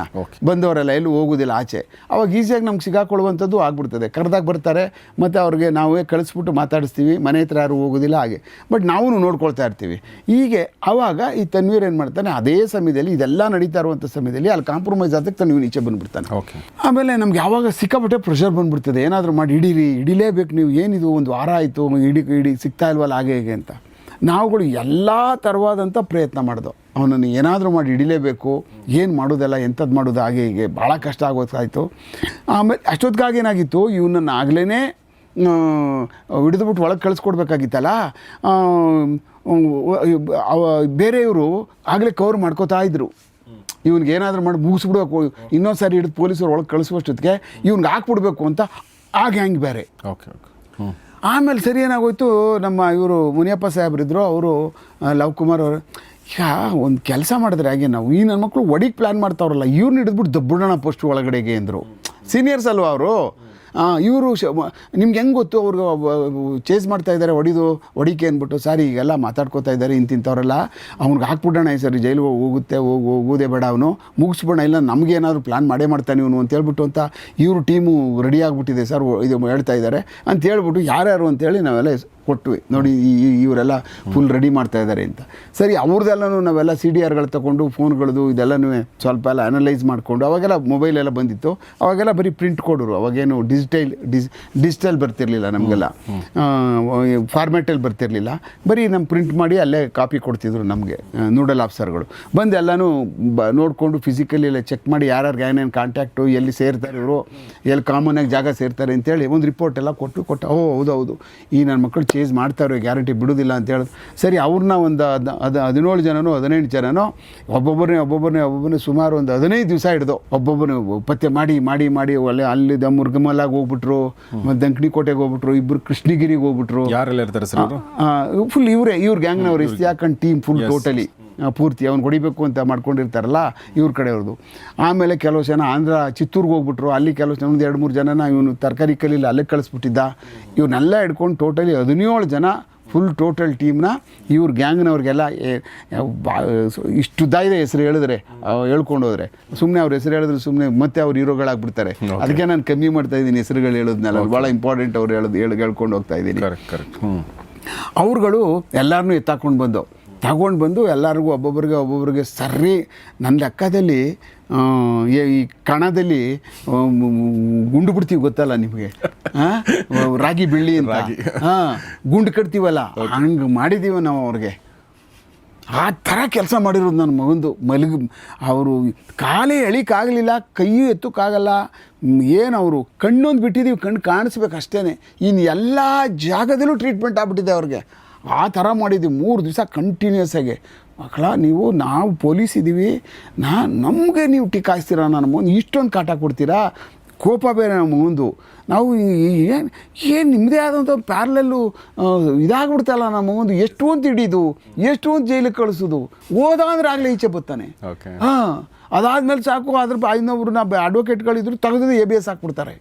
ಹಿಂಗೆ ಪೊಲೀಸರು ಹಿಡ್ಕೊಂಡು ಹೋಗ್ಬಿಟ್ಟವ್ರೆ, ಹಿಡ್ಕೊಂಡೋಗಿ ವಾರ ಆಯಿತು 15 ದಿವಸ ಆಯಿತು, ಅವ್ರನ್ನ ಮ್ಯಾನೇಜ್ ಮಾಡ್ಬೇಕು ನಾವು.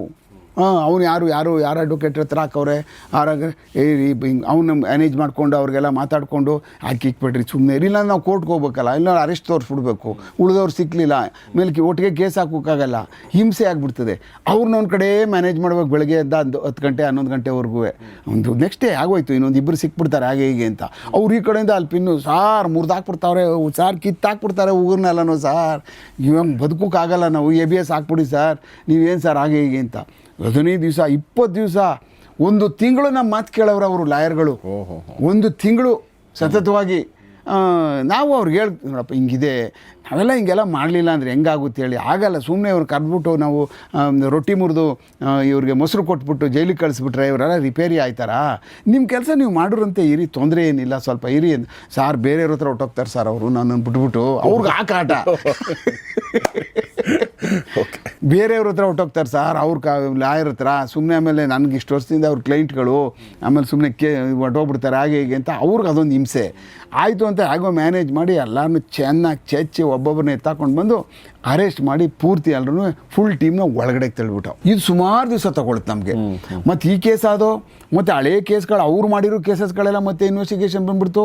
ಈ ಕೇಸಲ್ಲಿ ಇವ್ರಿಗೆ 399 402 ಡೌಟ್ ಹಾಕೈತಿ ಅಂತ ಕರಿತೀವಿ ನಾವು ಈ ಕೇಸ್ನ. ಆ ಕೇಸಲ್ಲಿ ತಳ್ಳಿಬಿಟ್ಟು ಅವ್ರನ್ನೆಲ್ಲರೂ ಡೌಟ್ ಹಾಕೈತಿ ಕೇಸಲ್ಲಿ ಒಳಗೆ ಹೋದ್ರು ಜೈಲಿಗೆ. ಒಳಗೋಗಿ ಅದೇನು ಅಂದರೆ ಮ್ಯಾಕ್ಸಿಮಮ್ ಒಂದು 2 ತಿಂಗಳು 3 ತಿಂಗಳು ಇರಿಸ್ಬೋದು. ಸರಿಯಾಗಿ ಟೈಟಾಗಿ ಕೇಸ್ ಮಾಡಿರ್ಬೇಕದ, ಒಳ್ಳೆ ವಿಟ್ನೆಸ್ಗಳು ಇಟ್ಕೊಂಡು ಒಳ್ಳೆ ಆಧಾರಗಳು ಹಾಕಿ ಮಕ್ಕಳು ಸರಿಯಾಗಿ ಟೈಟ್ ಮಾಡಬೇಕು. ಇವ್ರಿಗೆ ನೋಡಿದ ತಕ್ಷಣ ಜಡ್ಜ್ ಅವರು ನನ್ನ ಮಕ್ಕಳ ನೀವು ಡಕಾಯ್ತಿನೇ ಮಾಡೋಕ್ಕೆ ಹೋಗಿರೋದು, ನೀವು ಮನೆ ಅವ್ನು ಕೊಲ್ಲಕ್ಕೆ ಹೋಗಿರೋದು ಅನ್ಬೇಕು, ಆ ಥರ ಬರಿಬೇಕು ಡಾಕ್ಯುಮೆಂಟ್ನ. ನಾವು ಬರೆಯುವಂಥದ್ದು ದ ಇಂಟ್ರೆಸ್ಟ್ ಆಫ್ ಸೊಸೈಟಿಯಿಂದ ಬರೀಬೇಕಷ್ಟೇ, ಅದರ್ ದ್ಯಾನ್ ನಥಿಂಗ್. ಅವ್ರನ್ನ ಕ್ಲೀನ್ ಮಾಡಬೇಕು, ಸರಿ ಮಾಡಬೇಕು. ಈ ಸಮಾಜದಲ್ಲಿ ಶಾಂತಿ ಮತ್ತು ಸುವ್ಯವಸ್ಥೆ ಕಾಪಾಡೋಕ್ಕೋಸ್ಕರ ಈ ಸೆಕ್ಷನ್ ಆಫ್ ಲಾನ ಯೂಸ್ ಮಾಡ್ಕೋಬೇಕು. ಅದಕ್ಕೆ ತಕ್ಕಂತೆ ಏನಾರು ಬೇಕು ಅಂದರೆ ಸಜಾನೂ ಮಾಡಿಸ್ಬೇಕು. ನಾನು ಮಾಡಿಸಿದ್ದೀನಿ. ಶ್ಯಾಮು ಮತ್ತು ರವಿ ಏನು ಕೇಸ್ ಇತ್ತಲ್ಲ ಕಿಡ್ನಾಪಿಂಗ್ಗೆ, ಅವ್ರು ಜೈಲಿಂದ ತಪ್ಪಿಸ್ಕೊಂಡು ಬಂದಾಗ ಹಿಡಿದಾಗ ಆ ಕೇಸಲ್ಲಿ ಸಜಾ ಮಾಡಿಸಿದ್ದೀನಿ ನಾನು ಅವ್ರಿಗೆ. ಇದೇ ಡೌಟ್ ಹಾಕಾಯ್ತು ಈ ಕೇಸಲ್ಲಿ, ಸುಳ್ಳೋ ನಿಜನೋ ನಾನು ಹೇಳಲ್ಲ, ಬಟ್ ನನಗೆ ಆತ್ಮಸಾಕ್ಷಿ ಅವ್ನಿಗೆ ಸಜಾ ಮಾಡಿಸ್ಬೇಕು ಅದರಲ್ಲಿ ಅಂತ. ನಾವು ಇರುವಂಥ ವಿಟ್ನೆಸಸ್ಗಳು ಕರೆಕ್ಟಾಗಿ ಹೇಳಿಸ್ಬಿಟ್ರೆ ಸಜಾ ಆಗ್ಬಿಡ್ತವೆ 5 ವರ್ಷ 3 ವರ್ಷ ಅವ್ರಿಗೆ. ಬಟ್ ನೋಡ್ಕೊಳ್ತೀವಿ ನಾವು. ಅವತ್ತೊಂದು ದಿವಸ ಮಾಡಿದಾಗ ಇದು ನಾವು ಇವನ್ನ ಪ್ರಿಕಾಷನರಿಗೆ ಮಾಡಿದ್ವಾ, ಇವ್ನು ನೆಟ್ಟಿಗೆ ಮಾಡಿದ್ವಾ ಸೊಟ್ಟಿಗಿರೋನೆಲ್ಲರೂ, ಅದಕ್ಕಿಂತ ಆಯಿತು ಹೋಗ್ಲಿ ಬಿಡಿ ಏನೋ ಕೇಸ್ ಹೋದ್ರೊಕ್ಕೊಳ್ಳಿ ಅಂದ್ಬಿಟ್ಟು ನಾವು ಸುಮ್ಮನೆ ಆಗ್ಬಿಡ್ತೀವಿ. ತಲೆಗೆ ಆ ಟೈಮ್ನಲ್ಲಿ ಅದಕ್ಕೆ ಸರಿ ಅದು ಗೊತ್ತಲ್ಲ ನಿಮಗೆ, ಒಂಥರ ವ್ಯಾಕ್ಸಿನೇಷನ್ ಅಡ್ವಾನ್ಸಾಗಿ ತೊಗೋತೀವಲ್ಲ, ಏನಾರ ಕಾಯಿಲೆ ಬತ್ತು ಸಿಡುಬು ಗಿಡುಬು ಕಾಯಿಲೆ ಗೀಲೆ ಬಂದಾಗ ಒಂದೊಂದು ಇಂಜೆಕ್ಷನ್ ಕೊಡೋದು ಅಷ್ಟೇ. ಅದು ಇಂಜೆಕ್ಷನ್ ಅಷ್ಟೇ, ಅದು ಬೇರೆ ಇನ್ನೇನೂ ಇಲ್ಲ. ಅದರಿಂದ ಅವ್ರಿಗೆ ನಾವು ನ್ಯಾಯ ಮಾಡಬೇಕು ಅಂತಿಲ್ಲ, ಆಮೇಲೆ ಇನ್ನೇನೋ ಮಾಡಬೇಕು ಅಂತ ನಾವು ಪೊಲೀಸಿನ ಕೆಲಸ ಮಾಡ್ತಾ ಇರಲಿಲ್ಲ. ಮಾಡ್ತಾ ಇದ್ದದ್ದೇ ಸ್ಟ್ರೇಟ್ ಮಾಡಬೇಕು ಇವ್ರನ್ನ, ಇನ್ನು ಮುಂದೆ ಮಾಡಬಾರ್ದು, ಇವರು ಬಿಡಿಸ್ಬೇಕು ಇವ್ರನ್ನ ರೌಡಿಸಮಿಂದ ಅನ್ನೋ ಕಾರಣಕ್ಕೋಸ್ಕರನೇ ಈ ಡೌಟ್ ಡಕಾಯಿತಿ ಕೇಸಸ್ಗಳನ್ನ ಹಿಂದೆ ಹಾಕ್ತಾಯಿದ್ವಿ ತುಂಬ. ಈಗ ಯಾರೂ ಆಗ್ತಾಯಿಲ್ಲ, ನಾನು ನೋಡ್ತಾ ಇದ್ದೀನಲ್ಲ. ಆ ಕೇಸಸ್ಗಳನ್ನ ಹಾಕ್ಬೇಕು, ಆ್ಯಕ್ಚುಲಿ ಬಲಿ ಹಾಕಬೇಕು, ಅವ್ರನ್ನ ಒಳಗಿಡಿಸ್ಬೇಕು ಕೆಲವಷ್ಟು ಗ್ಯಾಂಗ್ಗಳನ್ನ ಅಂತಂದರೆ ನಾನು ಚೀಟಿಂಗ್ನವೇ ಒಳಗಾಗ್ತಿದ್ದೆ ಅವ್ರನ್ನ. ಇಂಥ ರೌಡಿಗಳಿಗಿಂತ ಚೀಟಿಂಗ್ನವ್ರನ್ನ ಒಳಗಾಕ್ಬೇಕು ಡೌಟ್ ಡಕಾಯಿತಿ ಕೇಸಲ್ಲಿ. ಮೋಸ ಮಾಡ್ತಾರೆ ನೋಡಿ ಇವರು, ಜನನ ಬಗತ್ ತಿಂತಾರಲ್ಲ ನನ್ನ ಮಕ್ಕಳು, ಬಡವ್ರು ದುಡ್ಡು ಕಟ್ಟಿಸ್ಕೊಳ್ಳೋದು, ಸೈಟ್ ಕೊಡ್ತೀವಿ ಅನ್ನೋದು, ಬರೀ ಫ್ರಾಡ್ ಡಾಕ್ಯುಮೆಂಟ್ ಮಾಡೋದು, ಆಮೇಲೆ ಮಾಡಬಾರ್ದು ಮಾಡ್ಕೊಂಡು ಕೂತ್ಕೊಳ್ಳೋದು, ಏನು ಕೇರೆ ಮಾಡೋಂಗಿಲ್ಲ. ಇವತ್ತು ಅರೆಸ್ಟ್ ಮಾಡಿದ್ರೆ ನಾಳೆ ಬೆಳಗ್ಗೆ ಬಂದ್ಬಿಡೋದು, ಆಗಲೇ ಬೆಳಗ್ಗೆ ಎದ್ದಾಗಲೇ ಕುಂಕುಮ ಇಟ್ಕೊಂಡು ಬಿಳಿ ಬಿಳಿ ಶರ್ಟ್ ಹಾಕ್ಕೊಂಡು ಬಿಳಿ ಚಪ್ಪಲಿ ಬಿಳಿ ಶೂ ಹಾಕ್ಕೊಂಡು ಆಗಲೇ ಓಡಾಡ್ತಾ ಇರೋದು. ಅವ್ರಿಗೂ ಕಳ್ಕೊಂಡಿರೋ ಕಥೆ ಏನಾಗಬೇಕು ನೋಡಿ. ಹಾಂ, ಅಂಥವ್ರಿಗೂ ಸಹ ಈ ಡೌಟ್ ಡಕಾಯಿತಿ ಕೇಸ್ಗಳಲ್ಲಿ ಸರಿ ಜಡ್ದು ನನ್ನ ಮಕ್ಕಳಿಗೆ ಡೂಪ್ಲಿಕೇಟ್ ಡಾಕ್ಯುಮೆಂಟ್ಗಳು ಮಾಡಿ ಅನ್ಯಾಯ ಮಾಡ್ತಿದ್ರಲ್ಲ, ಅವ್ರನ್ನೂ ಜೈಲಿಗೆ ಬಿಟ್ಟಿದ್ದೀವಿ ನಾವು. ಅದು ಒಂಥರ ಪಾತುಪತಾಸ್ತ್ರ ಇದ್ದಂಗೆ ಪೊಲೀಸ್ನವ್ರಿಗೆ, ಸರಿಯಾಗಿ ಬಳಸ್ಕೋಬೇಕು. ಯಾವಾಗ ಬಿಡಬೇಕು, ಬಿಟ್ಟ ಅಂದರೆ ನನ್ನ ಮಗು ನಿರ್ನಾಮ ಬಿಡ್ಬೇಕು ಅವರು. ಆ ಬಿಡಿಸ್ಕೊ ಅದನ್ನು ಹಾಕುವಂಥ ಮನಸ್ಥಿತಿ ಧೈರ್ಯ ಪೊಲೀಸವ್ರಿಗೆ ಇರಬೇಕು. ಆ ಧೈರ್ಯ ಯಾವಾಗ ಬರ್ತದೆ ಅಂತಂದರೆ ನೀವು 10 ವರ್ಷ ಒಳ್ಳೆ ಪೊಲೀಸ್ ಕೆಲಸ ಮಾಡಿದರೆ ಬರ್ತದೆ. ಇವನು ಹಾಕವನೇ ಅಂದರೆ ಸೀನಿಯರ್ ಆಫೀಸರ್ಗಳು, ಇವ್ನು ನನ್ನ ಮಗ ಪಕ್ಕ ನನ್ನ ಮಕ್ಕಳಿಗೆ ಹಾಕಿರ್ತಾನೆ ಬಿಡು. ನಮ್ಮಲ್ಲಿ ಹಂಗೆ ಆಗ್ತಾಗ ನಮ್ಮ DCP ಅವರು ಸರಶ್ಚಂದ್ರ ಅವರು ಇದ್ದರು, ಎಲ್ಲನೂ ಬರ್ತಿದ್ರು, ಕೇಳಿದ್ರು, ಎಲ್ಲ ವಿಚಾರಿಸಿ ಏನು ಮಾಡ್ತಿದ್ದೆ, ನೀನೇನು ಮಾಡ್ತಿದ್ದೆ, ಪಕ್ಕ ಹಾಕಿದ್ದೀರಿ ಬಿಡಿ. 1-2 ಸಾರಿ ನೋಡಿದ್ರು, ನಾವು ಪಕ್ಕ ಮಾಡ್ತೀವಿ ಈ ಕೇಸ್ಗಳಲ್ಲಿ, ಲೋಫರ್ಸ್ಗೆ ಹಾಕೋದು, ಆ್ಯಂಟಿ ಸೋಷಿಯಲ್ಗಳಿಗೆ ಹಾಕೋದು ಅಂತ ಅವ್ರ ಮನವರಿಕೆ ಆಗ್ಬಿಡ್ತದೆ. ಸುಳ್ಳು ಹಾಕಬಾರ್ದು. ಯಾವುದೋ ಹೇಳ್ದ, ಯಾವನೋ ಒಬ್ಬ ಪೊಲಿಟಿಕಲ್ ಪಾರ್ಟಿ ಅವನು ಹೇಳ್ದ, ಇನ್ಯಾರೋ ಬೀದಿಲಿ ನಿಂತ್ಕೊಂಡ, ಇಲ್ಲೆಲ್ಲೋ ಇಡ್ಲಿ ಮಾಡ್ತಿದ್ದ, ಇನ್ನೆಲ್ಲೋ ಯಾರೋ ಸೋರೆಕಾಯಿ ಮಾಡ್ತಿದ್ದ, ಇನ್ನೆಲ್ಲೋ ಬದನೆಕಾಯಿ ಮಾಡ್ತಿದ್ದ, ಅವ್ನು ತೊಗೊಂಡು ಬಂದು ನಥಿಂಗ್ ಡೂಯಿಂಗ್. ಅವನನ್ನು ನೆಟ್ಟಿಗೆ ಮಾಡೋಕ್ಕೆ ಮಾತ್ರ ಹಾಕ್ಬೇಕಷ್ಟೇ, ಸೊಟ್ಟಗಿದ್ದವನ್ನ ಅದಕ್ಕೆ ಮಾತ್ರ ಬಳಸ್ಕೋಬೇಕು ಆ ಕೇಸ್ನ. ಇಲ್ಲಾಂದರೆ ಅದರಲ್ಲೂ ಸಹ ತೊಂದರೆ. ಸೆಷನ್ ಟ್ರಯಲ್ ಅದು, ಮ್ಯಾಜಿಸ್ಟ್ರೇಟ್ ಟ್ರಯಲ್ ಅಲ್ಲ ಅದು, ಸೆಷನ್ಸ್ ಕೋರ್ಟು. ಅಲ್ಲೆಲ್ಲ ರೆಗ್ಯುಲರ್ ಶ್ಯೂರಿಟಿ ಕೊಡಬೇಕು ಅವ್ರು ರಿಲೀಸ್ ಆಗಬೇಕಾದ್ರೆ. ಬೇಲ್ ಇಲ್ಲ ಅಂದರೆ ಬಿಡುವುದೇ ಇಲ್ಲ ಅಲ್ಲಿ ಸೆಷನ್ಸ್ ಕೋರ್ಟ್ ಒಳಗಡೆ. ಅದಕ್ಕೆ ರೆಗ್ಯುಲರ್ ಶ್ಯೂರಿಟಿ ಬೇಕು. ಕಾಸು ಕಟ್ಟಿದ್ರೆ ಆ ಕೋರ್ಟಲ್ಲಿ ಬಿಡಲ್ರು. ಒಳಗೋದ್ರೆ 3 ತಿಂಗಳು ಮಿನಿಮಮ್ ಗ್ಯಾರಂಟಿ. ಅದಕ್ಕೆ ಹೊಂಚಬೇಕು ಅವರು ಶ್ಯೂರಿಟಿಗಳನ್ನ. ಮತ್ತು ಲಾಯರ್ಗೆ ದುಡ್ಡು ಕೊಡಬೇಕು, ಆ ಶ್ಯೂರಿಟಿಯವ್ರಿಗೆ ದುಡ್ಡು ಕೊಡಬೇಕು. ಇಷ್ಟೆಲ್ಲ ಆದರೂ ಮತ್ತೆ ಅವ್ರು ಬಂಡವಾಳ ಜಾಸ್ತಿ ಆಗಿಬಿಡ್ತದೆ. ಮತ್ತು ಇನ್ನೇನಾರ ಜಾಸ್ತಿ ಬಂಡವಾಳ ಹಾಕೋಕೆ ಹೋದಾಗ ಏನಾಗ್ತದೆ, ಅವರು ಮತ್ತು ಇನ್ನೇನಾರ ವಾಮಮಾರ್ಗ ಹುಡುಕ್ತಾರೆ. ಒಳಗೆ ಇನ್ನೂ ಅವನಿಗೂ ಎದುರಿಸೋದು, ಮಾಡೋದು, ದುಡ್ಡು ತರಿಸೋದು, ಇದನ್ನೂ ಕಾಯಬೇಕು ನಾವು. ಅದನ್ನು ಮಾಡದೇ ಇರೋ ಥರ ನೋಡ್ಕೋಬೇಕು. ಅವ್ರ ಮನೆಗಳವ್ರು ಬಂದು ಕಾಲಿಗೆ ಬಿದ್ದುಬಿಡೋರು. ಆವಾಗ ನಮಗೆ ಆಯಿತು ಬಿಡಿ ಅಂತ ಹೇಳ್ಬಿಟ್ಟು ಮೇಲೆ ನಾವು ಆವಾಗ ಸತ್ಯ ಅದು, ಪಾಪ ಬಡವರು ಇರ್ತಿದ್ರು, ಅವ್ರ ಕೈಯಲ್ಲಿ ಆಗ್ತಾ ಇರಲಿಲ್ಲ, ಎಲ್ಲಿ ಕೊಡೋಕ್ಕಾಯ್ತದೆ ದುಡ್ಡು, ಅದು ಇದನ್ನೆಲ್ಲನೂ ಹಾಗೆ ಹೀಗೆ. ಅಂಥದ್ರ ಸಮಯದಲ್ಲಿ ಸಾರ್ ಏನಾರು ಮಾಡಿ ನೀವೇ ಸರ್, ಸರಿ ಹೋಗ್ಬಿಟ್ಟಿದ್ದಾನೆ ಸರ್ ಅಂತ ನಾವು ಹೋಗಿ ಜೈಲಲ್ಲಿ ನೋಡಿಕೊಂಡು, ಸರಿ ಇಲ್ಲ ಸರ್ ಬಿಟ್ಬಿಟ್ಟು ಊರೆಲ್ಲೋ ಹೋಗ್ಬಿಡ್ತೀವಿ ಸರ್ ಅಂತ ಅವನು ಬಿಡಿಸೂ ಇದ್ದೀವಿ ನಾವು ಹೋಗ್ಬಿಡ್ತೀವಿ ಸರ್, ಇರಲ್ಲ ಸರ್, ನಮ್ಮ ಕೈಲಿ ಆಗಲ್ಲ, ನಮ್ಗೆ ಶ್ಯೂರಿಟಿಗಳಿಲ್ಲ, ನಮಗೆ ಯಾರೂ ಜನ ಇಲ್ಲ ಸರ್, ಏನೋ ಬಂದು ತಗಲಾಕೊಂಬಿಟ್ಟಿದ್ದೀನಿ ಅಂತ ಹೇಳ್ಬಿಟ್ಟು ಅಂಥವ್ರನ್ನೂ ಸಹ ನಾವು ಜೈಲಿಂದ ಆಚೆ ಕರ್ಕೊಂಡಿರ್ತಕ್ಕಂಥ ನಾವೆಲ್ಲ ಪೊಲೀಸರುಗಳು ನಮ್ಮವ್ರು ಸೀನಿಯರ್ಸ್ ಎಲ್ಲ ಇದ್ರಲ್ಲ, ಅವರು ಈ ಕೆಲಸ ಮಾಡ್ತಿದ್ರು. ಹಿಂಗೆ ಮಾಡಬೇಕು ನಾವು, ಅವ್ರನ್ನ ಅಲ್ಲೇ ಬಿಟ್ಬಿಟ್ಟು ನೀವು ಮಾಡಿಬಿಟ್ಟು ಮಾಡೋಕ್ಕೆ ಹೋಗ್ಬಾರ್ದು. ನಮ್ಗೆ ಶಕ್ತಿ ಇರ್ತದೆ, ಯಾರಿಗಾರು ಹೇಳಿದ್ರೆ ಬಿಡಿಸ್ರು ಪಾಪ ಬರಲಿ ಸರಿ ಹೋಗ್ತಾರೆ ಅವರು. ಈ ಕೆಲಸನೂ ನಾವು ಮಾಡಬೇಕು. ಇಲ್ಲಾಂದರೆ ಅವ್ರಿಗೆ ಹೊರೆ ಆಗ್ತದೆ, ಮತ್ತು ಇನ್ನೇನೋ ಮಾಡ್ತಾನೆ, ಇನ್ನೆಲ್ಲೋ ಪಿಕ್ ಪಾಕೆಟೋ ಇನ್ನೇನೋ ಮಾಡ್ತಾರೆ ಅಂತೇಳಿ ಇಂಥದ್ದು ಒಂದು ಪೊಲೀಸ್ ಕೆಲಸದಲ್ಲಿ ಅದು ಒಂದು ಮಾಡುವಂಥ ಕೆಲಸನ ನಾವು ರೆಗ್ಯುಲರಾಗಿ ಮಾಡ್ತಾ ಇರುವಂಥದ್ದು ಮಾಡ್ತಾಯಿದ್ವಿ. ಬಟ್ ಈ ಸೆಕ್ಷನ್ ಏನಿದೆಯಲ್ಲ, ಇದು ಪಾತುಪತಾಸ್ತ್ರ ಇದ್ದಂಗೆ, ಇದನ್ನು ಬಳಸ್ಕೊಳ್ತಾ ಇರಬೇಕು. ಸರಿಯಾದಂಥ ರೀತಿಯಲ್ಲಿ ಅದುಮ್ತಾ ಇದ್ದರೆ ಟೋಟಲ್ ಈಗ ಟೀಮ್ ಒಳಗೆ ಹೋಗ್ಬಿಡ್ತೀಗ. ಈಗ ನಮ್ಗೆ ನೆಮ್ಮದಿ ಆಯ್ತು, ಈಗ ಅವ್ನು ಹೊಡಿಯಲ್ಲ ಅಂತ. ಯಾವಾಗ ಅವನ್ನೆಲ್ಲ ದಬ್ಬಿಟ್ಟು ಒಳಗಡೆಗೆ ಈಗ ಇವನಿಗೆ ಮುಗಿಸೋ ಕಾರ್ಯಕ್ರಮ ಇರಲ್ಲ. ಈಗ ಬರೀ ಈಗ ಏನಾಯ್ತು, ನಾವು ಇವನನ್ನ ಕಾನ್ಸಂಟ್ರೇಟ್ ಮಾಡೋಕೆ ಪ್ರಾರಂಭ ಮಾಡಿದ್ವು ತನ್ವೀರ್ ಮೇಲೆ. ಅವ್ನು ಹುಡುಕ್ಬೇಕೀಗ ಈಗ ಅವೇನು ಮಾಡ್ಬಿಟ್ಟ, ಓದಿದ್ದೆ ತಮಿಳ್ನಾಡಿಗೆ ಸೇರ್ಕೊಬಿಟ್ಟ ಪೂರ್ತಿ. ಎಲ್ಲೂ ಒಂದು ಮೆಸೇಜ್ ಇಲ್ಲ, ಯಾವ ಕಡೆ ನಾವು ಸುತ್ತಿದ್ರು, ಎಲ್ಲೋದ್ರು, ಯಾವ ಕಡೆ ಒಂದು ಕಿಂಚಿತ್ತೂ ಇಲ್ಲ. ಆಮೇಲೆ ನಮಗೇನೋ ಮೆಸೇಜ್ ಬಂದುಬಿಡ್ತು, ಸಾರ್ ಇಲ್ಲ ಅವ್ನು ತಮಿಳ್ನಾಡಲ್ಲಿಲ್ಲ, ಅವ್ನು ಮುಂಬ್ರಾದಲ್ಲಿದ್ದಾನೆ ಅಂದ್ಬಿಟ್ಟು ಅಂತ ಯಾರೋ ನಮಗೆ ಹೇಳ್ಬಿಟ್ರು. ಮುಂಬ್ರಾ ಅಂದರೆ ಸರ್ ಅದು ಮುಂಬ್ರಾದಲ್ಲಿ, ಬಾಂಬೆ ಒಳಗಡೆ ಮುಂಬ್ರಾ ಸಿಟಿನಲ್ಲಿ. ಅಲ್ಲಿಗೆ ಹೋದ್ವಿ, ಅಡ್ರೆಸ್ ತೊಗೊಂಡು ಹೋದೋ, ಮುಂಬ್ರಾಗೆ ಹೋದೋ. ಅಲ್ಲಿ ಅದ್ರ ಒಳಗಡೆಗೆ ಯಾವ ನನ್ನ ಎಂಟ್ರಿ ತಗೊಳ್ಳೋನು ಯಾರು, ಅಲ್ಲಿ ಹುಡುಕೋಕ್ಕಾಗುತ್ತಾ? ನಮಗೂ ಆಮೇಲೆ ಅಲ್ಲಿ ಪುನಃ ಅಲ್ಲಿಂದ ಅಲ್ಲಿ ಒಂದು ಸ್ವಲ್ಪ ಕಡೆ ಸೈಡು ಮುಂಬ್ರಾದಿಂದ ಮುಂದಕ್ಕೆ ಬರೋ ಒಂದು ಸಾಕಿನಾಕ ಅಂತಿದೆ, ಆ ಪೊಲೀಸ್ ಸ್ಟೇಷನ್ ಜೂರಿಸ್ಡಿಕ್ಷನ್ ಬರ್ತದೆ ಅಂತ ಅವ್ರು ಹೇಳಿದ್ರು. ಅಲ್ಲಿ ಸಾಕಿನಾಕಾಗಿ ಬಂದೋ ನಾವು. ಬಂದಾದಮೇಲೆ ಆ ಅಡ್ರೆಸ್ನೆಲ್ಲ ನೋಡಿ ಇದರಲ್ಲಿ ಈ ಥರದವನು ತಪ್ಪಿಸ್ಕೊಂಡ್ಬಿಟ್ಟಿದ್ದಾನೆ, ಇವ್ನು ಕರ್ಕೊಂಡು ಹೋಗ್ಬೇಕು, ನಮ್ಮಲ್ಲಿ ತುಂಬ ಕೇಸಸ್ ಇದ್ದಾವೆ, ಭಾಳ 100-120 ಕೇಸಸ್ ಇದ್ದಾವೆ, ಅವ್ನು ಪತ್ತೆ ಮಾಡಬೇಕು ಅಂತೇಳಿ. ಆಮೇಲೆ ಆಯಿತು ಅಂತೇಳಿ ಅಡಿಷನಲ್ ಕಮಿಷನರ್ ಹತ್ರ ಹೋದ್ವಿ. ಆಗ ಅಲ್ಲಿ ಅವ್ರ ಹತ್ರ ಮಾತಾಡಿ ಮತ್ತು ಅವರು ಲೋಕಲ್ ಪೊಲೀಸ್ ಕರ್ಕೊಂಡು ಆ ಮುಂಬ್ರಾದಲ್ಲಿ ಅಡ್ರೆಸ್ಸಸ್ ಎಲ್ಲ ಹೋದೋ, ಎಲ್ಲ ಹೋಗಿ ಚೆಕ್ ಮಾಡ್ದೋ. ಅಲ್ಲೆಲ್ಲ ಪಾಪ ಎಲ್ಲ ಬರೀ ಬಡವರ್ಗನೇ ಪೂರ್ತಿ, ಅವ್ರೇನು ತಲೆ ಮೇಲೂ ಸರಿಯಾಗೆಲ್ಲೂ ಸೂರಿಲ್ಲ. ನಾವು ಅಂದ್ಕೊಂಡ್ರಿ ಅವನೆಲ್ಲ ಬಂದರೆ ಇಂಥ ಮನೇಲಿ ಇರಲ್ಲ ಕಣೆ, ಅವನು ನಮ್ಮನ್ನ ಯಾರೋ ಬದನಾಮ್ ಮಾಡೋರು ಅಷ್ಟೇ ಹೊರ್ತು ಸುಮ್ಮನೆ ಸುಳ್ಳು ಹೇಳೋರು ಹಾಗೆ ಹೀಗೆ ಅಂತ. ಬಟ್ ಅದಾದಮೇಲೆ ಲೇಟ್ರ್ ಕೋರ್ಸಲ್ಲಿ ಹುಡುಕ್ತೋ ಸಿಗಲಿಲ್ಲ, ಬಂದ್ಬಿಟ್ಟು ವಾಪಸ್ಸು ಅಲ್ಲಿಂದ ಬಂದಾದಮೇಲೆ. ಆಮೇಲೆ ಲೇಟ್ರ್ ಕೋರ್ಸಲ್ಲಿ ಗೊತ್ತಾಯಿತು ಅವ್ರದ್ದು ಒಬ್ಬರು ಭಾಳ ಡಿಸ್ಟೆಂಟ್ ರಿಲೇಷನ್ನು ಅಲ್ಲೇ ಮುಂಬ್ರಾ ಸಿಟಿನಲ್ಲಿ ಒಂದು ಅಪಾರ್ಟ್ಮೆಂಟಲ್ಲಿ, ಆ ಎದುರುಗಡೆ ಏನಿತ್ತಲ್ಲ ಸ್ಲಮ್ಮು, ಆ ಮುಂಬ್ರಾ ಎದುರುಗಡೆ ಇರೋ ಅಪಾರ್ಟ್ಮೆಂಟ್ ಒಳಗಡೆ 16ನೇ ಫ್ಲೋರ್ ಒಳಗಡೆ ಆ ಮನೆ ಇದ್ದದ್ದು ಇತ್ತು. ಬಟ್ ಅದ್ರ ಅಪಾರ್ಟ್ಮೆಂಟೆಲ್ಲ ಬರೆದಿದ್ರು, ಇಂಥದ್ದು ಅಪಾರ್ಟ್ಮೆಂಟು ಅಂತ, ನಂಬರ್ ಏನೂ ಬರೆದಿರಲಿಲ್ಲ. ಹಾಗೆ ಎಲ್ಲರನ್ನೂ ಚೆಕ್ ಮಾಡೋಕ್ಕಾಗಲೇ ಇಲ್ಲ ಅಲ್ಲಿ. ಹಾಂ, ಆವಾಗ ಅವನು ಅಲ್ಲೇ ಇದ್ದಂತೆ. ಬಟ್ ಅಲ್ಲಿ ಅದ್ರೊಳಗಡೆ ಇರಲಿಲ್ಲ, ಏನು 7-8 ದಿವಸ ಅಲ್ಲೆಲ್ಲೋ ಬೇರೆ ಕಡೆ ಎಲ್ಲೋ ಹೋಗ್ಬಿಟ್ಟಿದ್ದಂತೆ, ಒಂದು ಠಾಣೆ ಕಡೆಗೆ ಹೋಗ್ಬಿಟ್ಟಿದ್ದೆ ನಾನು. ಅಲ್ಲಿ ನಮ್ಮ ಸಂಬಂಧಿಕರು ಇದ್ದರು, ನಾನು ಅಲ್ಲೋಗಿ ಸೇರ್ಕೊಬಿಟ್ಟಿದ್ದೆ ಅಂತ ಹೇಳಿದೆ. ಸಿಕ್ಕಾದ್ಮೇಲೆ ನಮಗೆ ಸಬ್ಸಿಕ್ವೆಂಟಾಗೆ. ಅದಾದಮೇಲೆ ಮತ್ತೆ ತಮಿಳ್ನಾಡಿಗೆ ಬಂದ್ವಿ, ಕೇರಳಕ್ಕೆ ಹೋದ್ವಿ ನಾವು. ಯಾಕೆಂದರೆ ಅವನಿಗೆ ದುಡ್ಡು ಬರ್ತಾಯಿತ್ತು. ದುಡ್ಡಿಗೆ ಎಲ್ಲರೂ ಬರೋದು, ಹೊಸರು ಬರೋದು, ದುಡ್ಡು ತೊಗೊಂಡು ಹೊಟ್ಟೋಗ್ಬಿಡೋದು. ಆವಾಗ ಇನ್ನೂ ತೀರಾ ಈ ಕಾಸು ATM ಅವೆಲ್ಲ ಎಂಥದ್ದು ಏನಿರಲಿಲ್ಲ. ಬಂದರೆ ಅಲ್ಲಿ ಆ ಕಡೆ ಕಾಸಿಗೆ ಯಾರಿಗಾರ ಬರೆದ್ಬಿಟ್ಟು ಹೊಸೂರು ಬಳ್ಳಿ ಕಾಸು ತೊಗೊಂಡು ಹೊಟ್ಟೋಗ್ಬಿಡೋದು. ಬಂದು ಯಾವುದೇ ಕಡೆ ಬಂದ್ರೂ ಇಲ್ಲೇ ರಿಸೀವ್ ಮಾಡ್ಕೋತಿದ್ದು. ಇದೊಂದು ನಮಗೆ ಯಾರ ಆಮೇಲೆ ಕೆಲವು ಜನ ದುಡ್ಡು ಕೊಟ್ಟವರೆಲ್ಲ ಸಾರಿ ಹಿಂಗಿದೆ, ಈ ಥರ ದುಡ್ಡಿಗೆ ಬರ್ತಾನೆ ಅವನು ಇದರಲ್ಲಿ ಏನ್ಬಿಟ್ಟು ಅಂತ. ಆಮೇಲೆ ನಾವು ಒಂದು 2-3 ಕಡೆ ಎಲ್ಲ ವಾಚ್ ಮಾಡಿಕೊಂಡು ಇವ್ನು ಗ್ಯಾಂಗ್ ಲಿಸ್ಟರ್ ಕೆಲವು ಜನ ಹಿಡ್ಕೊಂಡು ಹೋಗಿ ಕೂತ್ಕೊಂಡ್ವಿ. ಇವರು ಮೊದಲೇ ದುಡ್ಡು ಕೊಟ್ಟಿರ್ತಾರೆ ನೋಡಿ, ತೊಗೊಂಡೋಗ್ಬಿಟ್ಟು ಅವ್ರಿಗೆಲ್ಲ ಹೆಂಗೆ ಬರ್ತಾನೆ, ಗಾಡೀಲಿ ಯಾವ ಬರ್ತಾನೆ ಸರ್, ಬಂದರೆ 2 ವೀಲರೇ ಸರ್, ಇನ್ಯಾವುದ್ರಲ್ಲೂ ಇರಲ್ಲ ಅವನೊಬ್ಬನೇ ಇರ್ತಾನೆ, ಇಲ್ಲಾಂದ್ರೆ ಇನ್ನೊಬ್ಬನ ಯಾರೋ ಒಬ್ಬನ ಕೂರಿಸ್ಕೊಂಡು ಇವನೇ ಗಾಡಿ ಓಡಿಸ್ತಾನೆ.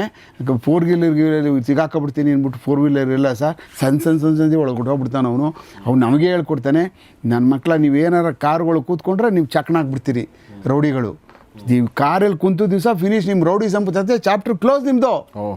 ಓಕೆ, ಹಾಂ, ನೀವು ಮುಗಿದ್ರಿ, ಹೆಲ್ಮೆಟ್ ಹಾಕೋಬೇಕು, ಬೈತಾ ಇರಬೇಕು. ಹಾಂ, ಏನಾರು ಒಂದು ಚೂರು ಆ ಕಡೆ ಈ ಕಡೆ ಡೌಟ್ ಬರೋ ಫಟ್ಟ ಲೆಫ್ಟ್ ರೈಟ್ ಒನ್ ವೇನಲ್ಲಿ ಹೊಡ್ಕೊಂಡು ಹೋಗ್ಬಿಡ್ಬೇಕು. ನೀವು ಕಾರಲ್ಲಿ ಕೂತ್ಕೊಂಡು ಇವ್ನು ಕಡ್ದಾಕ್ಬಿಡ್ತಾರೆ ಅಂತೇಳಿ ಅವನಲ್ಲಿ ಇರ್ತಕ್ಕಂಥ ಗ್ಯಾಂಗ್ಸ್ಟರ್ಗಳಿಗೆ ಕಾರೇ ಎತ್ತಿಸ್ತಿರ್ಲಿಲ್ಲ, ಕಾರ್ ಒಳಗಡೆನೇ ಕೂತ್ಕೋತಿರ್ಲಿಲ್ಲ ಅವರು ಬೆಂಗಳೂರು ಸಿಟಿನಲ್ಲಿ. ಪ್ರತಿ ಸಾರಿನೂ ಮೋಟ್ರ್ ಸೈಕಲ್ಲೇ ಅವರು. ನಾವು ಅದಕ್ಕೋಸ್ಕರನೇ ಕಾರೇ ಚೆಕ್ ಮಾಡ್ತಾ ಇರಲಿಲ್ಲ ಈ ಗ್ಯಾಂಗ್ಗಳವ್ರದ. ಸರ್ ಆ ಕಾರ್ ಈ ಕಾರ್ ನಥಿಂಗ್ ಡೂಯಿಂಗ್, ಅದೆಲ್ಲ ಸುಳ್ಳೆ. ಬಟ್ ಹೊರಗಡೆ ರಾಜ್ಯಕ್ಕೆ ಎಲ್ಲಾದರೂ ಹೋಗೋರೆ ಅಂದಾಗ ನಾವು ಸಸ್ಪೆಕ್ಟ್ ಮಾಡುವ ಕಾರ್ಗಳು ಅಂತ. ಬಟ್ ಬೆಂಗಳೂರು ಸಿಟಿನಲ್ಲಿ ಒಂದೇ ಒಂದು ಸಾರಿ ನಾವು ಕಾರ್ನ ನಾವು ಇದೇ ಮಾಡಲಿಲ್ಲ. ಆಮೇಲೆ ಕೊನೆಯಲ್ಲಿ ಸಿಗಾಕೊಂಡಿದ್ದೆ ಕಾರೆಲ್ಲ ಅವ್ನು ನಮ್ಮ 2004 ಯಾಕೆಂದ್ರೆ ಅಲ್ಲಿ ಓಡೋಗ್ಬೇಕಾಯ್ತು, ಕಾರ್ ಹತ್ತು ಹೋಗ್ಬೇಕಾಯ್ತು ಅವನು. ಅಲ್ಲಿಂದ ಮೋಟರ್ ಸೈಕಲಲ್ಲಿ ಹೋದವ್ರು ಯಾರೂ ಇರಲಿಲ್ಲ, ಗೋಕಾಟಿಂಗ್ ರೇಸ್ ನೋಡ್ತಾ ಕೂತಿದ್ರು ಇದರಲ್ಲಿ ಗ್ರೌಂಡ್ ಒಳಗಡೆ. ಆವಾಗ ಅಲ್ಲಿಗೆ ಬರ್ತೀನಿ, ಇನ್ನು ಲೇಟ್ರ್ ಇವೆಲ್ಲ ಇದ್ದಾವೆ, ಇವೆಲ್ಲ ಪಂಚಾಯತಿಗಳು ಬೇಜಾನಿದ್ದಾವೆ ಅವರು ಇನ್ನೂ. ಅದಾದಮೇಲೆ ಇವನಿಗೆ ನಾವು ಕೃಷ್ಣಗಿರಿಲಿ ಹಿಡ್ಕೊಳ್ತೀವಿ. ತನ್ವೀರ್ ಇದೇ ಥರನೇ ದುಡ್ಡು ತೊಗೊಂಡು ಹೋಗ್ತಾನೆ, ಒಂದು ಹುಡುಗ ತೊಗೊಂಡೋಗ್ಬಿಟ್ಟು ಅವನೇ ಎತ್ತಾಕೊಂಡು ಅವ್ರ ಮನೆಯವ್ರ ಬ್ರದರ್ ಒಬ್ಬ ಇರ್ತಾನೆ, ಅವನ ಕಡೆಯಿಂದ ಮಾನಿಟ್ರ್ ಮಾಡಿಕೊಂಡು ನಾವು ಅಲ್ಲಿ ಕೃಷ್ಣಗಿರಿ ಹತ್ರ ಹೋಗ್ಬಿಟ್ಟು ಅವನಿಗೆ ಅಲ್ಲಿ ಒಂದು ಕಡೆ ಕೋರ್ಟ್ ಹತ್ರ ಬಾ ಅಂತ ಹೇಳ್ತಾನೆ, ಆ ಕಡೆ ಸೈಡ್ಗೆ ಕಾಂಪೌಂಡಲ್ಲಿ ಬಾ ಅಂತ ಹೇಳು ಅಂತೇಳಿ ಅಂತ. ಅಷ್ಟೊತ್ತಿಗೆ ಅಲ್ಲಿಗೆ ಹೋಗಾಗಲೇ ನಾವಲ್ಲಿ ನಿಂತ್ಕೊಂಡು ಯಾವ ಗಾಡೀಲಿ ಬಂದಿದ್ದಾನೆ ನೋಡಿಕೊಂಡು ಅವನ್ನ ಅಲ್ಲಿ ಬಂದರೆ ಅವನೇನಿಲ್ಲ ಬರೀ ಇಸ್ಕೊತಾನೆ, ಇಂಥ ಕಡೆ ಬಾ ಅಂತ. ಫೋನ್ ಇಲ್ವಲ್ಲ, ಮೊಬೈಲ್ ಇರಲಿಲ್ಲ ಆಗ, ಎಲ್ಲರೂ STDಯಿಂದ ಬೂತ್ ಫೋನ್ ಮಾಡಬೇಕು. ಆಗ ಮೊಬೈಲ್ಗಳಿದ್ರೆ ಅಲ್ಲಿಗೆ ಬಾ ಇಲ್ಲಿಗೆ ಬಾ ಅಂತ ಕರೆದು ಬಿಡುವ, ಡೈರೆಕ್ಟಾಗಿ ಅಲ್ಲಿಗೆ ಬಾ ಅಂತ ಹೇಳಿದ್ನಲ್ಲ. ನಾವು ಆಗಲೇ ಕಾಂಪೌಂಡ್ ಒಳಗಡೆ ಕೂತ್ಕೊಂಡಿದ್ವಿ ಅಲ್ಲಿ. ಆಮೇಲೆ ನಮ್ಗೆ ಗೊತ್ತಾಯಿತು ಸರಿಯಾಗಿದ್ದು, ಹೆಲ್ಮೆಟ್ ಹಾಕ್ಕೊಂಡಿದ್ದ, ಹಿಂದ್ಗಡೆ ಒಬ್ಬ ಕೂತ್ಕೊಂಡಿದ್ದ, ಐಡೆಂಟಿಫೈ ಮಾಡೋದು ಇವನೇ ಇರ್ಬೋದು, ಕೈ ಹಾಕೋದು ಬೇಡ, ಸುಮ್ಮನೆ ಅವ್ನು ಬರಲಿ ನೋಡೋಣ ಏನು ಹೇಳ್ತಾನೆ ಅಂತ ಅಂದ್ಬಿಟ್ಟು ಅಂತ ದೂರದಲ್ಲಿ ಅಬ್ಸರ್ವ್ ಮಾಡ್ದೆ. ಹಿಂಗೆ ಸೈಡಿಗೆ ಬಂದ, ನಾವು ಅಷ್ಟೊತ್ತಿಗಾಗಲೇ ಕಾಂಪೌಂಡ್ ಪಕ್ಕ ಹಿಂಗೆ ಸ್ವಲ್ಪ ಗಿಡ ಎಲ್ಲ ಬೆಳೆದಿದ್ವಲ್ಲ, ಒಂಚೂರು ಸೈಡಿಗೆ ಹಂಗೆ ಅವ್ನು ಗಾಡಿ ತಿರುಗ್ಸೋಕೆ ಮೊದಲೇ ಬಿಟ್ಟು ಎಳ್ಕೊಂಡು ಹೋದ ಅಷ್ಟು ದೂರ. ಗಾಡಿ ಗ್ರಿಪ್ಪು ತೊಗೊಳ್ಳಿ, ಇನ್ನೊಂದು ಚೂರು ತೊಗೊಬಿಡೋದು, ಎತ್ಬಿಡುವ ಹೊಡೆದ ಹಿಂಗೆ ನೆಲಕ್ಕೆ. ಬಟ್ ಎತ್ತಕ್ಕಾಗಲಿಲ್ಲ ವೆಹಿಕಲ್ನಾದ, ಸಿಕ್ಕಾಕೊಂಡ. ಆಮೇಲೆ ತೊಗೊಂಡು ಬಂದಾದಮೇಲೆ ಮತ್ತೆ ಈ ಕೇಸು ಹಳೆ ಕೇಸ್ಗಳಲ್ಲೆಲ್ಲ ವಾರೆಂಟ್ ಆಗೋಗ್ಬಿಟ್ಟಿದ್ದವು. ಸುಮಾರು ಕೇಸ್ಗಳು ನಮ್ಗೆ ತುಂಬ ವಾರೆಂಟ್ ಇರ್ತವೆ, ಹಿಡಿದ್ರೆ ನೀವು ಯಾವಾಗಾರ ಆಚೆ ಬಂದಾಗ ಅವ್ರು ಕೋರ್ಟ್ಗೆ ಹೋಗಲ್ರು, ಎಲ್ಲ ವಾರೆಂಟ್ ಆಗೋಯ್ತವೆ. ಮತ್ತು ಆ ವಾರೆಂಟ್ ಎಲ್ಲ ಕಲೆಕ್ಟ್ ಮಾಡ್ಕೊಂಡಿರ್ತೀವಿ ಪೂರ್ತಿ. ಅದನ್ನೆಲ್ಲ ತೊಗೊಂಡು ಮತ್ತು ಇದೊಂದು ಇವನ ಜೊತೆ ಒಳಗಡೆ ಇನ್ನೂ ಒಂದು 5-6 ಜನ ಹಿಡ್ಕೊಂಡು ಹಾಕಿ ಒಂದು 390 402 ಡೌಟ್ ಹಾಕೈತಿ ಕೇಸ್ ಒಳಗಡೆ ಅರೆಸ್ಟ್ ಮಾಡಿ ಮತ್ತೆ ತೆಗೆದು ಒಳಗೆ ಹಾಕ್ತು ಪೂರ್ತಿ. ಆಮೇಲೆ ಒಳಗೆ ಹಾಕಿ ಒಂದು 15-20 ದಿವಸ ಕಸ್ಟಡಿಗೆ ತೊಗೊಂಡು ಆಲ್ಮೋಸ್ಟ್ ಈ ನಮ್ಮದು ಟೀಮ್ದು ಕೇಸ್ ಇತ್ತಲ್ಲ ಕೊಟ್ಟಿದ್ರಲ್ಲ ನಮಗೆ ನಿಮ್ಮದು ಗ್ಯಾಂಗ್ ಫುಲ್ಲು, ಅವೆಲ್ಲ ಕೇಸ್ನ ಇನ್ವೆಸ್ಟಿಗೇಷನ್ಗೆ ಪ್ರತಿಯೊಂದು ಜಾಗಕ್ಕೂ ಕರ್ಕೊಂಡೋದು. ಯಾವ ಜಾಗನೂ ಬಿಡಲಿಲ್ಲ, ಯಾವುದು ಕೇಸ್ ಕೊಟ್ಟಿದ್ದಾರೆ. ಆಮೇಲೆ ಕರೆಸಿ FIR ಮಾಡಿದ್ದು ಜನನ ಅವ್ರನ್ನ. ಕೆಲವು ಜನ FIR ಮಾಡಿರಲಿಲ್ಲ. ಒಂದು 22-23 ಕೇಸ್ ಆಗಿದ್ದು ಅವು ಸಪ್ರೇಟು. ಅದಕ್ಕೆ ನ್ಯೂ ಕೇಸಸ್ ಅಂತ ಹಾಕ್ಕೊಂಡಿದ್ವಿ 104 ಬಿಟ್ಟು. ಇದೆಲ್ಲ ನಡೀತಾ ಇತ್ತಲ್ಲ, ಇವರಲ್ಲೇ ನಡೀತಾ ಇತ್ತು ನೋಡಿ. ಆವಾಗ ಈ ಕೇಸಸ್ಗಳು ಮಾಡ್ಕೊಂಡಿದ್ರು ದುಡ್ಡುಗೋಸ್ಕರ. ಇದು ಮಾಡೋದು, ಟ್ರೆಸ್ ಪಾಸು, ಮನೆಗೆ ನುಗ್ಗೋದು, ಮತ್ತು ತಗೊಂಡು ಹೋಗೋದು, ಎದುರಿಸೋದು, ಈ ಥರ ಕೇಸಸ್ಗಳಾಗ್ಬಿಟ್ಟಿತ್ತು. ಆವಾಗ ಆ ಕೇಸಸ್ಗಳಿಗೆ ಸಂಬಂಧಪಟ್ಟಂಗೆ ಎಲ್ಲ ಜಾಗಗಳಿಗೂ ಪೂರ ಕರ್ಕೊಂಡೋಗಿ ಪ್ರತಿಯೊಂದು ಕೇಸು, ಆಮೇಲೆ ಮೊದಲಿಂದ ಹಿಡಿದು ಕೊನೆಯವರೆಗೂ ಎಲ್ಲ ಕೇಸ್ಗಳಾಗಿರುವಂಥವೂ ಏನೇ ಸ್ಟೇಜಲ್ಲಿದ್ದಾವ ಇಲ್ಲ LPR ಅಂತ ಕರಿತೀವಿ ನಾವು. ಕೇಸ್ಗಳು ಹೋಗದೆ ಲಾಂಗ್ ಪೆಂಡಿಂಗ್ ರಿಜಿಸ್ಟರ್ ಕಳಿಸ್ಬಿಡ್ತಾರೆ ಕೋರ್ಟಲ್ಲಿ, ಅಂದರೆ ಅದನ್ನು ಓಪನ್ ಮಾಡಿಸ್ಬೋದು. ಅದಿನ್ನೂ ಹಾಗೆ ಪೆಂಡಿಂಗ್ ಇದ್ದರೆ ಕೋರ್ಟ್ ಒಳಗಡೆ ಅವೆಷ್ಟಿದ್ದಾವೆ, LPR ಕೇಸಸ್ಗಳು ಎಷ್ಟಿದ್ದಾವೆ, ಆಮೇಲೆ ಅಂತ ಎಲ್ಲ ಲಿಸ್ಟ್ ಮಾಡ್ಕೊಂಡಾದ್ಮೇಲೆ ಸುಮಾರು ಆ ಥರ LPR ಕೇಸಸ್ಗಳು ಇತ್ತು. ಹೋಗದೆ ಇವನು ಹಾಗೆ ಕೋರ್ಟಲ್ಲಿ ಮುಚ್ಚಿಬಿಟ್ಟು ಕಟ್ಬಿಟ್ಟಿದ್ರು. ಅದನ್ನು ನಾವು ಕೋರ್ಟ್ನ ಗಮನಕ್ಕೆ ತಂದಾಗ ಮಾತ್ರ ಮತ್ತೆ ಓಪನ್ ಆಗ್ತವೆ. ಗಮನಕ್ಕೆ ತಂದಿಲ್ಲ ಅಂದರೆ ಹಾಗೆ LPR ಕೇಸಸ್ಗಳು ಹಂಗೆ ಮೂಟೆ ಕಟ್ಬಿಟ್ಟು ಬಿಸಾಕ್ಬಿಟ್ಟಿರ್ತಾರೆ. ಅದನ್ನೇನು ಪ್ರೊಸೀಡಿಂಗ್ಸ್ ಮಾಡಲ್ಲ ಕೋರ್ಟ್ ಒಳಗಡೆ. ಅದನ್ನು ಗಿರಿದು ಮತ್ತು ಅದ್ರ ಎವಿಡೆನ್ಸ್ ಮಾಡೋದು ಮಾಡಲ್ರು. ಅವನೇ ಇಲ್ವಲ್ಲ, ಇನ್ನೇನು ಮಾಡ್ತಾರೆ? ಸ್ವಲ್ಪ ದಿವಸ ಕೋರ್ಟು ಡಿಕ್ಲೇರ್ ಮಾಡಿಬಿಡುತ್ತೆ ಇದು LPR ಕೇಸು ಇವ್ನು ಸಿಗಲ್ಲ ಅಂತ ಅಂದ್ಬಿಟ್ಟು ಅಂತ. ಅವನು ಒಳಗೆ ಇರ್ತಾನೆ ಜೈಲಲ್ಲಿ, ಮೂಟೆಗಳು ಮಾತ್ರ ಕೋರ್ಟಲ್ಲಿ ಇರ್ತವೆ. ಯಾರು ಅದನ್ನ ಗಮನಕ್ಕೆ ತರಲ್ವಲ್ಲ ಕೋರ್ಟಲ್ಲಿ. ಈವನ್ ಅದೇ ಕೋರ್ಟ್ ಒಳಗಡೆ LPR ಇರುತ್ತೆ. ಅದು ಅವನು ಅರೆಸ್ಟ್ ಆಗಿರ್ತಾನೆ, ಕೋರ್ಟ್ಗೂ ಬರ್ತಾ ಇರ್ತಾನೆ, ಬಟ್ LPR ಅವನೇ ಅದೇ ಕೋರ್ಟಲ್ಲಿ ಇರ್ತವೆ. ಗೊತ್ತಾಗಲ್ಲ ಯಾವ ಕೇಸಲ್ಲಿ LPR ಹಿಂದೆ ಹಳೆ ಕೇಸ್. ನಾವು ಪೊಲೀಸರುಗಳು ನಮ್ಮ ಹತ್ರ ರೆಕಾರ್ಡ್ಗಳನ್ನ ತೊಗೊಂಡು ಹೋಗ್ಬಿಟ್ಟು ಪ್ಲೇಸ್ ಮಾಡ್ಬೇಕು. ಸರ್ ಇಂಥ ಕೇಸ್ ಇಂಥದ್ದು ನಿಮ್ಮಲ್ಲಿ LPR ಇದೆ, ಇದನ್ನು ಓಪನ್ ಮಾಡಿ ಸರ್, ಇದು ಅರೆಸ್ಟ್ ಆಗಿದ್ದಾನೆ, ಇದೇ ಕೇಸ್ ಒಳಗಡೆ ಇದ್ದಾನೆ ಅಂದಾಗ ಮತ್ತೆ ಅವನ ಮೇಲೆ ಒಂದು ಕ್ರಮ ಸ್ಟಾರ್ಟ್ ಆಗ್ತದೆ. ಹೀಗೆ ಅವನ್ನ ಎಲ್ಲ ಕಡೆಯಿಂದನೂ ಬಂಧಿಸ್ಬಿಡ್ಬೇಕು. ಗಟ್ಟಿ ಹಿಡ್ಕೊಬಿಟ್ರೆ, ಸೇರಿಸ್ಬಿಟ್ರೆ ಇಂಥ ಕೇಸಸ್ಗಳೆಲ್ಲ ಎಲ್ಲ ಕೇಸಲ್ಲೂ ಮಾಡ್ತಾವ್ರಪ್ಪ, ಅವರು ಬಿಡ್ತಾ ಇಲ್ಲ ಅವರು ಅಂತಂದಾಗ ಆಟೋಮೆಟಿಕ್ಕಾಗಿ ಸೈಕಲಾಜಿಕಲಿ ವೀಕ್ ಆಗಿಬಿಡ್ತಾನೆ. ಇವರು 100ಕ್ಕೆ 100ರಷ್ಟು ಸರಿಯಾಗಿ ನನ್ನನ್ನು ಅದುಮುಖೆ ಮಾಡ್ತಾವ್ರೆ, ಬಿಡಲ್ಲ, ಇನ್ನು ಕಷ್ಟ ಆಗ್ತದೆ ಅಂತ ಅಂದಾಗ ಇಲ್ಲಾಂದರೆ ನಾವು ಸುಮ್ಮನೆ ಏನೋ ನನ್ನ ಕೆಲಸ ಕೊಟ್ಟರು ಬಿಡು ಅಂದ್ಬಿಟ್ಟು ಹಿಡಿದೆ ಸರ್ ಒಂದು ಡೌಟ್ ಹಾಕೈತಿ ಕೇಸಾಗಿ ಒಳಗೋದು, ಹಂಗೆ ಮಾಡೋಕ್ಕಾಗಲ್ಲ. ಅದು ಅಮೂಲಾಗ್ರವಾಗಿ ಪೂರ್ಣ ಪ್ರಮಾಣದಲ್ಲಿ ಮಾಡಬೇಕು ಇಂಥವ್ರ ವಿರುದ್ಧ. ಅವಾಗ ಅವ್ರಿಗೂ ಗೊತ್ತಾಗ್ತದೆ ಈ ಮನುಷ್ಯ ಭಾಳ ಡೆಪ್ತ್ ಇದ್ದಾರಪ್ಪ ಇವರು, ಏನೇ ಅವರು ಎಲ್ಲ ಬಗ್ದಾಕ್ಬಿಡ್ತಾರಪ್ಪ ಇವರು, ನಮ್ಮ ಮೇಲೆ ಅಪಾರವಾದಂಥ ಭಯ ಬರುತ್ತೆ ಅವ್ರಿಗೆ. ಅಯ್ಯೋ ಇವ್ನಿಗೆ ಯಾರ ಕೈಗೆ ಸಿಕ್ಕೋರು ಕೈಗೆ ಸಿಗಬಾರ್ದಪ್ಪ, ಏನು ಇಡೀ ರಾತ್ರಿ ಅವ್ನು ನಿದ್ರೆ ಕೊಡಲ್ವಲ್ಲ ಅವ್ರಿಗೊಂದು ಸಮಸ್ಯೆಯನ್ನು ಮುಳುಗು ಕೊಡಬಾರ್ದು. 2 ದಿವಸ 3 ದಿವಸ ಮಾತಾಡಿಸಿ ಹುಚ್ಚಿಡಿಸ್ಬಿಡ್ಬೇಕು. ಒಬ್ಬರಾದ್ಮೇಲೆ ಒಬ್ರು ಕೇಳದ್ದೇ ಕೇಳು. ತಲೆಗೆ ಮನುಷ್ಯನಿಗೆ ಅದೇ ದೊಡ್ಡ ಟಾರ್ಚರ್ ಪ್ರಪಂಚದ ಕತ್ಕುಯಿಗಿಂತ ಡೇಂಜರ್ ಅದು. ಕೇಳಿದ್ದೆ ಹೇಳು ಏನಾಯ್ತು ಹೇಳು, ಹಿಂಗೆ ಕಣ್ಣಿಂಗೆ ಒಂದು ರಪ್ಪ ಅಂತ ಬಿದ್ದೋಗ್ಬಿಡ್ತಾರೆ. ಚೆನ್ನಾಗಿ ಬಿರಿಯಾನಿ ತಿನ್ನಿಸ್ಬೇಕು, ಮಾತಾಡಿಸ್ತಾ ಇರಬೇಕು. ಆಯಿಲ್ದು ಚೆನ್ನಾಗಿ ಹಾಕ್ಬಿಟ್ಟು ಬಿರಿಯಾನಿ ತಿನ್ನಿಸ್ಬಿಟ್ರೆ ಆ ನೋವಿದೆಯಲ್ಲ ಅದು ಸರ್ ಸತ್ತೋಗ್ಬಿಡ್ತೀನಿ ಸರ್ ನಾನು ಅನ್ನೋ ಮಟ್ಟಿಗೆ ಆಗ್ಬಿಡ್ತಾರೆ. ಎಲ್ಲ ಹೇಳ್ಬಿಡ್ತಾರೆ. That is an interrogation method ಅದು. ಆ ತಾಕತ್ ಪೊಲೀಸಿಗೆ ಬರಬೇಕು. ಒಬ್ಬ ಮನುಷ್ಯನ ಬಾಯಿ ಹೆಂಗೆ ಬಿಡಿಸ್ಬೇಕು, ಅವ್ನಿಗೆ ಹೊಡಿದೆ, ಅವ್ನಿಗೆ ಏನೂ ಮಾಡಿದೆ, ಅವ್ನಿಗೆ ಎಂಥದ್ದು ಮಾಡಿದೆ, ಯಾವ ವಿಧೆಯಲ್ಲಿ ಬಿಡಿಸ್ಬೇಕು ಅಂದರೆ ಈ ವಿಧೆಯಲ್ಲಿ ಮಾಡಿಸ್ಬೇಕು. ನಮ್ಮನ್ನ ಯಾರೂ ಕ್ವಶನೇ ಮಾಡೋಂಗಿಲ್ಲ, ಇಡೀ ರಾತ್ರಿ ಮಾತಾಡಿಸ್ತಿಲ್ಲ ಯಾಕೆ ನೀನು ಅಂದ್ಬಿಟ್ಟು ಅಂತ ಕೇಳುವಂಗೆ ಯಾರಿಗೂ ಅಧಿಕಾರ ಇಲ್ಲ. 24 ಗಂಟೆನೂ ಮಾತಾಡಿಸ್ಬೋದು. ನಾವು ಆ ಕೆಲಸ ಮಾಡೋದು ಬಿಟ್ಬಿಟ್ಟು ತಗೊಂಡೋಗ್ಬಿಟ್ಟು ಲಾಳ ಹೊಡೆದ್ಬಿಟ್ಟು ಏರೋಪ್ಲೇನ್ ಹಾಕ್ಬಿಟ್ಟು ಹಿಂಗೆ ಕೈ ತಿರುಗಿಸ್ಬಿಟ್ಟು ಮೇಲಕ್ಕೆ ಹೋದ ತಕ್ಷಣ ಪಟ್ ಅಂತ ಪ್ರಜ್ಞೆ ಹೊಟ್ಟಿರ್ತದೆ ಅವನಿಗೆ. ಏರೋಪ್ಲೇನು ಅನ್ನುವಂಥದ್ದು ಇದೆಯಲ್ಲ ಭಾಳ ಡೇಂಜರಸ್ ಅದು. ಅದನ್ನು ಯಾವಾಗೂ ಪೊಲೀಸರುಗಳು ಎಂಥ ಪರಿಸ್ಥಿತಿ ಬಂದರೂ ರಿಸ್ಕ್ ತೊಗೊಂಡು ಮಾಡೋಕ್ಕೆ ಹೋಗಬಾರ್ದು. ಏನಿಲ್ಲ, ಜಸ್ಟ್ ಹಿಂಗೆ ಮುಂದೆಯಿಂದ ಹಿಂಗೆ ಕೈ ಜೋಡಿಸಿ ಕಟ್ಟಿ ಕ್ಲೀನಾಗಿ ಅದು ಫೋಲ್ಡ್ ಆಗಬಾರ್ದು, ತಿರುಗಬಾರ್ದು. ಹಿಂದ್ಗಡೆಯಿಂದ ಹಗ್ಗ ಹಾಕಿ ಹಿಂದ್ಗಡೆಯಿಂದ ಹಿಂಗೆ ಹೋಗ್ತದೆ. ಯಾವಾಗ ಇದು ರಿವರ್ಸಾಗೆ ಮಸಲ್ಸ್ ಫ್ಲೆಕ್ಸ್ ಆಗ್ತಾ ಇರ್ತದೆ ನೋಡಿ, ಬ್ಯಾಕ್ ಸೈಡು ಓಪನ್ ಆಗ್ತಾ ಇರ್ತದೆ ನರ್ವಸ್ಗಳೆಲ್ಲ ಸಿಸ್ಟಮ್ ಇಲ್ಲಿ ಹಿಂದ್ಗಡೆ, ಅದು ಟ್ವಿಲ್ಟ್ ಆಗೋದು ಆಗ್ಬಿಡುತ್ತೆ ಒಂದೊಂದು ಸಾರಿ. ಹಿಂದ್ಗಡೆ ಬಾಲ್ ಇದೆ ನೋಡಿ, ಅದು ಕೆಲವು ಜನಕ್ಕೆ ಟ್ವಿಲ್ಟ್ ಆಗುವಂಥ ಸಾಧ್ಯತೆ ಇರ್ತದೆ. ಹಂಗೆ ಓಪನ್ ಆಗ್ತಾ ಏನಾಗುತ್ತೆ, ಅವನಿಗೆ ಶಾಕ್ ಆಗ್ತಾ ಇರ್ತದೆ, ಬ್ರೈನ್ಗೆ ಸಿಕ್ಕಾಪಟ್ಟೆ ಶಾಕ್ ಆಗ್ತಾ ಇರ್ತದೆ. ಆ ಶಾಕು ಒಂದು ಲೆವೆಲ್ನಿಂದ ಮೀರಿದ ತಕ್ಷಣ ಪ್ರಜ್ಞೆ ಹೊಟ್ಟೋಗ್ಬಿಡುತ್ತೆ ಅವನಿಗೆ. ಪ್ರಜ್ಞೆ ಹೋದ ತಕ್ಷಣವೇ ಬ್ರೀದಿಂಗ್ ಪ್ರಾಬ್ಲಮ್ ಶುರು ಆಗ್ಬಿಡ್ತದೆ ಅವನಿಗೆ. ರೆಗ್ಯುಲರ್ ಬ್ರೀದಿಂಗ್ ಆಡಲ್ಲ, ಅಂದರೆ ಅದು ಆಟೋಮೆಟಿಕ್ ಇದೆ ನೋಡಿ ಬ್ರೀದಿಂಗು, ಅದು ಕಟ್ಟಾಗ್ಬಿಡುತ್ತೆ. ಯಾವಾಗ ಆಟೋಮೆಟಿಕ್ ಆ ಬ್ರೀದಿಂಗ್ ಕಟ್ಟಾದ ತಕ್ಷಣ ಇನ್ನೂ ಸ್ವಲ್ಪ ಹೊತ್ತು ಅವ್ನಿಗೆ ಏನಾದ್ರು ಆಟ ಆಡಿಸ್ಬಿಟ್ರು ಮೇಲೆ ಇವರು ಬಿಟ್ಟು ಇಮ್ಮಿಡಿಯೇಟ್ ಆಗಿ ರಿಲೀಸ್ ಮಾಡಲಿಲ್ಲ ಅಂದರೆ ಸತ್ತೋಗ್ಬಿಡ್ತಾನೆ. ಇನ್ನೇನಿಂದನೂ ಸಾಯಲ್ಲ ಅವನು, ಆ ಶಾಕಿಂದನೇ ಸಾಯಿದವನು. ಅಂಥ ಮಹಾನ್ ಶಾಕ್ ಆಗುತ್ತೆ ಶೋಲ್ಡ್ರು. ಆ ಕಾರಣಕ್ಕೆ ನಮ್ಮವ್ರು ರಿಸ್ಕು ತಗೋತಿದ್ರು. ನಾನು ಹೇಳಿದೆ ಬೇಡಪ್ಪ, ಯಾವ ಕಾರಣಕ್ಕೂ ಬೇರೆ ಬೇರೆ ಎಲ್ಲ ಇದ್ದಾವೆ, ರಿಪೇರಿ ಮಾಡಿ ಮುರಿದು ಬಿಡೋಣ ಬಿಡು, ನಮ್ಮನ್ನೇನು ಜೈಲಿಗೆ ಹಾಕಲ್ಲ, ಎದುರಿಸ್ಬಿಡೋಣ, ಅವ್ರಿಗೆ ಸಾಯಿಸಾಕ್ಬಿಡ್ತೀವಿ ಕಂಪ್ಲೇಂಟ್ ಕೊಟ್ಟರೆ ಮ್ಯಾಜಿಸ್ಟ್ರೇಟ್ ಹತ್ರ ಏನಾದರೂ ಹೇಳಿದ್ರೆ ಏನ್ಬಿಟ್ಟು ಅಂತ ಬಿಟ್ಬಿಡ್ತಾರೆ, ಏನು ಹೇಳಲ್ಲ ಅವ್ರು, ಗುಂಡು ಹೊಡೆದು ಬಿಡೋಣ, ತಲೆ ಕೆಡಿಸ್ಕೊಳ್ಳೋದು ಬೇಡ. ಬಟ್ ಅದು ಮಾಡೋಕ್ಕೆ ಹೋಗಿ ಅದು ಲಾಕಪ್ಡೈತೆ ಅದು. ಆ ಕಾರಣಕ್ಕೋಸ್ಕರನೇ ನಮ್ಮ ಆ್ಯಕ್ಷನಲ್ಲಿ ನಾವು ಏನು ಬೇಕಾದ್ರೂ ರಿಪೇರಿ ಮಾಡೋಣ. ನಮ್ಮ ಪರ್ವಿ ಒಳಗಡೆ ಹಿಡಿಕೋದು, ಮನೆ ಮೇಲಿಂದ ಬಿದ್ದರು, ಕಾಂಪೌಂಡ್ ಮೇಲಿಂದ ಬಿದ್ದರು, ಕಾಲು ಕೈ ಮುರ್ಕೊಂಡ್ರು, ಅಲ್ಲೆಲ್ಲ ಮುರಿದೋದು, ಕಿತ್ತಾಕ್ಬಿಡೋದು ಅಲ್ಲೆಲ್ಲನೂ, ಅಲ್ಲೆಲ್ಲ ಮುರಿದೋದು, ಕಾಂಪೌಂಡಿಂದ ಬಿದ್ದೆ ಅಲ್ಲೆಲ್ಲ ಬಿದ್ದೋದು ಅಂತಾರೆ. ಇನ್ನೇನೈತೆ ಆ ಒಳಗೆ ಎಲ್ಲಿಲ್ಲದೆ ಓಡಾಡ್ತಾರೆ ಅವ್ರು. ಹಂಗೆ ಮಾಡೋಣ. ಬಟ್ ಇದೆಲ್ಲ ಮಾಡೋದು ಬೇಡ, ರಿಸ್ಕ್ ತಗೊಳ್ಳೋದು ಅಂತೇಳಿ ನಾವು ತುಂಬ, ನಾನು ಎಲ್ಲಿ ಇಂಟ್ರಾಗೇಷನ್ ಮಾಡುವಂಥ ಸಮಯದಲ್ಲಿ ಜಾಸ್ತಿ ಏರೋಪ್ಲೇನು ಆಳು ಮುಳು ಸಂಬಂಧಪಟ್ಟಂಗೆ 1 ಸಾರಿ 2 ಸಾರಿ ನಾನು ಇಲ್ದಾಗ ಮಾಡಿದ್ದಾರೆ. ಬಟ್ ನಮ್ಮ ಹಳೆ ಪೊಲೀಸವ್ರು ಬರೀ ಅದೇ ಸರಿ ಸರ್ ಏಕ್ದಮ್ ಹೇಳ್ಬಿಡ್ತಾರೆ ಸರ್, ಸುಮ್ಮನೆ ಬೇರೆ ಟೈಮ್ ಆದರೆ ಗಂಟೆಗಟ್ಟಲೆ ದಿನಗಟ್ಟಲೆ ವಾರ ಕಾಯ್ಬೇಕು ಸರ್, ಸುಳ್ಳು ಹೇಳ್ತಾರೆ ಸರ್ ಇದಲ್ಲ ಅಂತ. ಇದರಲ್ಲೂ ಹೇಳ್ತಾರೆ sir sir sir sir sir ಹೇಳ್ತೀನಿ ಸರ್, ಆಯಿತು ಸರ್ ಸತ್ಯ ಹೇಳ್ಬಿಡ್ತೀನಿ ಸರ್, ಕೇಳ್ಬಿಡ್ತ ತಕ್ಷಣ ಇಲ್ಲ ಸರ್ ಅಂತಾರೆ. ಸಾರ್ ಇಳಿಸಿ sir sir sir sir sir ಇಳಿಸಿ ಸರ್ ಅಂತಾರೆ. ಬಿಟ್ಟ ತಕ್ಷಣನೇ ಇಲ್ಲ ಸರ್ ಅಂತ ಒಳಗಿದೆ ಮಾಡಿರ್ತಾರೆ, ಹೇಳಲ್ರು. ಅವಾಗ ಈ ನನ್ನ ಮಕ್ಕಳು ಇವ್ರು ಸುಮ್ಮನೆ ಇರ್ಬೇಕಲ್ಲ, ನಮ್ಮವರು ಕೋಪ ಬಂದ್ಬಿಡ್ತದೆ, ತಪ್ಪಂತ ಹೇಳೋದು ಬಿಡ್ತಾರೆ.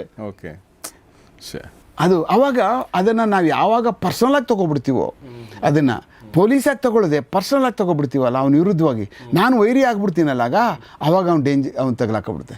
ನಾನು ಅವ್ನಿಗೆ ವೈರಿ ಅಲ್ಲ, ಇನ್ವೆಸ್ಟಿಗೇಷನ್ ಆಫೀಸರ್ ಅಷ್ಟೇ. ನಾನು ವೈರಿ ಆಗ್ಬಿಟ್ರೆ ಹಂಗೆ ವೈರಿ ಆದ ತಕ್ಷಣ ಅವ್ನು ಸತ್ತೋಗ್ಬಿಡ್ತಾನೆ. ನಾವು ಎಂದೂ ಯಾವ ಕಾರಣಕ್ಕೂ ಯಾವ ರೌಡಿಗೂ ಯಾರಿಗೇ ಆಗಲಿ ಪೊಲೀಸು ರೌಡಿ ಆಗಲೇಬಾರ್ದು. ಅವರು ನಮ್ಮನ್ನು ರೌಡಿ ಅನ್ಬೇಕಷ್ಟೇ, ನಾವು ಆಗಬಾರ್ದು. ಹುಚ್ಚ ಅನ್ಬೇಕು ನಮ್ಮನ್ನು. ನಮಗಿಂತ ಖರಾಬ್ ನನ್ನ ಕಳ್ಕೊಳವನು ನಮ್ಮ ಹಂಗನ್ಬೇಕು. ನಮ್ಮ ಮೆಂಟಾಲಿಟಿ, ನಮ್ಮ ಸ್ಟೈಲು, ನಮ್ಮ ಮನಸ್ಥಿತಿ, ನಾವು ಆಫೀಸರಾಗೇ ಇರಬೇಕು. ಇದರಲ್ಲಿ 2-3 ವಿಚಾರ ಸರ್ ನಾನು ಮರ್ತೀನಿ ಅಂತ ನೆನ್ಪಿಟ್ಕೊಳ್ಳೋಕೆ ಹೇಳ್ತಾ ಇದ್ದೀನಿ ಸರ್. ಒಂದು, ಈ ರೌಡಿಗಳ ಫ್ಯಾಮಿಲಿಗಳ ಕಥೆ ಒಂದಿದೆಯಲ್ಲ ಸರ್, ಅದ್ರ ಬಗ್ಗೆ ಒಂದ್ಸಲ ಮಾತಾಡಿದ್ರಿ ನೀವು. ಈಗ ನೋಡಿ, ತನ್ವೀರ್ ದಿನಗಟ್ಟಲೆ ಹಿಂಗೆ ಹೋದ್ರ ಕೃಷ್ಣಗಿರಿ, ಮುಂಬ್ರಾ, ಅಲ್ಲಿ ಇಲ್ಲಿ ಫ್ಯಾಮಿಲಿ ಕಥೆ ಏನು ಸರ್ ಅನ್ನೋದು ಒಂದೇ ಪ್ರಶ್ನೆ ಸರ್. ಡೀಟೇಲಾಗಿ ನೀವು ಮಾತಾಡಿ ಸರ್ ಇದ್ರ ಬಗ್ಗೆ ಇನ್ನೊಂದ್ಸಲ. ಎರಡನೇದು ಸರ್, ನನಗೆ ಭಾಳ ನೀವು ಹೇಳಿದ ಭಾಳ ಎಜುಕೇಟಿವ್ ಇದು. ನಾನು ಪೊಲೀಸನ್ನು ಗಮನಿಸ್ತಿರ್ತೀನಲ್ಲ ಸರ್, ಇಲ್ಲಿ ರೋಡಲ್ಲಿ ಒಂದು ಆಕ್ಸಿಡೆಂಟ್ ಆಗುತ್ತೆ, ಸಣ್ಣದು ಆಕ್ಸಿಡೆಂಟ್ ಆಗುತ್ತೆ, ಕಿತ್ತಾಡ್ತಿರ್ತಾರೆ 2-3 ಜನ, ಫುಲ್ ಕಿತ್ತಾಡ್ತಿರ್ತಾರೆ. ಪೊಲೀಸರಲ್ಲಿ ಬರ್ತಾರಲ್ಲ, ಪೊಲೀಸರು ಟೆನ್ಷನ್ ತೊಗೊಳ್ಳಲ್ಲ. ನಾನು ಅಬ್ಸರ್ವ್ ಮಾಡಿದ್ದೀನಿ. ಅವರು ಆಯ್ತಪ್ಪ ಏನೋ ಅಂದರೆ 90% ಕೆಲವೊಬ್ರು ತೊಗೋತಾರೆ. ಅವ್ರು ಯಾಕೆ ತೊಗೊಳ್ಳಲ್ಲ ಅಂದರೆ, ಅವ್ರು ಟೆನ್ಷನ್ ತೊಗೊಳ್ದಾನೆ ಇರಬೇಕಾಗುತ್ತೆ ಸರ್ ಲೈಫ್ ಲಾಂಗು. ಅದನ್ನು ಪರ್ಸ್ನಲಾಗಿ ತೊಗೊಂಡ್ಬಿಟ್ರೆ, ಒಬ್ಬನ ಕಡೆ ಇವ್ನು ಸರಿ ಇವ್ನು ತಪ್ಪು ಅಂತ ಅವ್ರು ಡಿಸೈಡ್ ಮಾಡಿ ಜಜ್ಮೆಂಟ್ ಕೂಡ ನಿಂತ್ಕೊಂಡ್ಬಿಟ್ರೆ ಅಲ್ಲಿ ಸ್ಟ್ರೆಸ್ ಆಗ್ಬಿಡುತ್ತೆ ಅಲ್ವಾ. ಸೊ ಹಿಂಗಾಗಿ ನಾನು ಅಬ್ಸರ್ವ್ ಮಾಡಿದಂಗೆ ಅವ್ರು ಸ್ಟ್ರೆಸ್ ಮಾಡ್ಕೊಳ್ಳಲ್ಲ, ನಿಧಾನ ಮಾತಾಡ್ತಾರೆ. ಅಂದರೆ ಜೋರು ಮಾತಾಡ್ತಾರೆ, ಅಂದರೆ ಗಟ್ಟಿ ಮಾತಾಡ್ತಿರ್ತಾರೆ, ಬಟ್ ಮನಸ್ಸೊಳಗಡೆ ಇರಲ್ಲ ಅವ್ರಿಗೆ ಟೆನ್ಷನ್ನು. ಇಲ್ಲಾಂದ್ರೆ ಬದುಕಕ್ಕಾಗಲ್ವಲ್ಲ ಸರ್ ಅವರು. ನಾವು ಒಂದು ಟೆನ್ಷನ್ ಮಾಡ್ಕೊಂಡ್ರೆ ಒಂದು ದಿನ ಹೋಗುತ್ತೆ ನಮಗೆ. ಈ ದಿನ ಟೆನ್ಷನ್ ಮಾಡ್ಕೊಂಡ್ರೆ ಹೆಂಗೆ ಬದುಕಕ್ಕಾಗುತ್ತೆ? ನಾವು ಟೆನ್ಷನ್ನ ನಾವು ಎಲ್ಲಿವರೆಗೂ ಮಾಡ್ಕೋಬೇಕು ಅಂತಂದ್ರೆ ನಮ್ಮ ಬ್ರೈನ್ಗೆ ತಗೋಗ್ಬಾರ್ದು. ನನ್ನ ಆ್ಯಕ್ಷನ್ ಇರ್ಬೇಕಷ್ಟೇ. ಡ್ರಾಮಾ ಮಾಡ್ತೀವಿ ನೋಡಿ, ನೀವೆಲ್ಲ ಡ್ರಾಮಾ ಮಾಡ್ತೀವಲ್ಲ ಸ್ಟೇಜ್ ಮೇಲೆ ನಿಂತ್ಕೊಂಡು, ಅಷ್ಟೇ ಮಾಡಬೇಕು. ಕೊಲ್ಲಾಕೋ ಬಾಣ ಬಿಡೋ ಅಷ್ಟೇ. ಆ ಬಾಣ ಎಲ್ಲೋಯ್ತದೋ ಏನೋ ನಮ್ಗೆ ಗೊತ್ತಿಲ್ಲ, ಅಷ್ಟೇ ಬಾಣ ಬಿಡೋದು ಅಷ್ಟೇ. ಬಿಡ್ತೀವಿ. ಈ ಥರದ್ದು ನಮಗೆ ನಮ್ಮ ಆ್ಯಕ್ಷನ್ ಓರಿಯೆಂಟೆಡ್ ಪೊಲೀಸ್ ಆಗ್ಬೇಕು ನಾವು ಯಾವ ಕಾರಣಕ್ಕೂ ನಮ್ಮ ಬ್ರೈನ್ಗೂ ತೊಗೋಬಾರ್ದು, ಹಾರ್ಟ್ಗೂ ತೊಗೋಬಾರ್ದು. ನಮ್ಮನ್ನು ಅಷ್ಟೆಲ್ಲ ಆ್ಯಕ್ಷನ್ ಮಾಡೋದು ಚೆಕ್ ಮಾಡಿದ್ರೆ ಒಂದೇ ಒಂದು ಸಣ್ಣದು ಸಹ ನಮ್ಮಲ್ಲಿ ಹೃದಯ ಏರಿಳಿತ ಆಗಬಾರ್ದು. ಆವಾಗ ಮಾತ್ರ ಅವನಿಗೆ ಏನೂ ಕಾಯಿಲೆ ಬರಲ್ಲ. ಅವನು ಸರಿಯಾದಂಥ ನಿರ್ಧಾರ ಎಲ್ಲ ಟೈಮಲ್ಲಿ ತಗೋತಾನೆ. ನೋಡಿ ಸರ್, ಅದಕ್ಕೆ ನಿಮ್ಮ ಆರೋಗ್ಯದ ಗುಟ್ಟಿದೆ ಸರ್. ತುಂಬ ಜನ ಪೊಲೀಸರು ಈ ಥರ ಇರ್ತಾರೆ, ಬಟ್ ಯಾರು ಈ ಥರ ಮಾಡ್ಕೊಳ್ಳಲ್ವಲ್ಲ ಅವರೇ BP, ಶುಗರು ಈ ಥರ ತುಂಬ ಜನ ಪರ್ಸನಲ್ ಆಗಿ ತಗೋಬಿಡ್ತಾರೆ. ಅವರೇ ನಿಂತು ಬಿಡ್ತಾರೆ. ಬಾ nothing doing, this is my job ಅಷ್ಟೇ. ಇದು ನಾನು ಎಷ್ಟು ಚೆನ್ನಾಗಿ ಮಾಡ್ತೀನಿ ಅನ್ನುವಂಥದ್ದು ಜನ ನೋಡ್ತಾರೆ. ನಾನು ಎಷ್ಟು ಕೆಟ್ಟದಾಗ ಮಾಡ್ತೀನಿ ಅನ್ನೋದು ಯಾಕೆ ತೋರಿಸ್ಬೇಕು ಅವ್ರಿಗೆ? ಅದನ್ನ ಎಲ್ಲಿ ತೋರಿಸ್ಬೇಕು, ಯಾರಿಗೆ ತೋರಿಸ್ಬೇಕು, ಅಲ್ಲಿ ತೋರಿಸ್ಬೇಕು. ಸೊ ಇಲ್ಲಿವರೆಗೆ ನಾವು ತನ್ವೀರ್ ಹಿಡಿಯೋದನ್ನು ಮಾತಾಡಿದ್ವಿ ಮತ್ತು ಸುಮಾರು ವಿಚಾರಗಳು ಸರ್ ಅದರಲ್ಲಿ ಮಾತಾಡಿದರು. ಸೊ ಮುಂದಿನ ಭಾಗದಲ್ಲಿ ಮತ್ತಷ್ಟು ವಿಚಾರಗಳು ನೋಡೋಣ ಅಂತ ಹೇಳ್ತಾ ನಾನು ಈ ಎಪಿಸೋಡ್ನ ಮುಗಿಸ್ತಾ ಇದ್ದೀನಿ sir. Thank you very much. Thank you. ಮಾತಾಡಿದ್ರಿ. ಸೊ ನೋಡ್ತಾರೆ ಗೌರಿ ಸ್ಟುಡಿಯೋ, ನೋಡ್ತಾರೆ ಬೆಂಗಳೂರು ಅಂಡರ್ಪಾಯಿಂಟ್.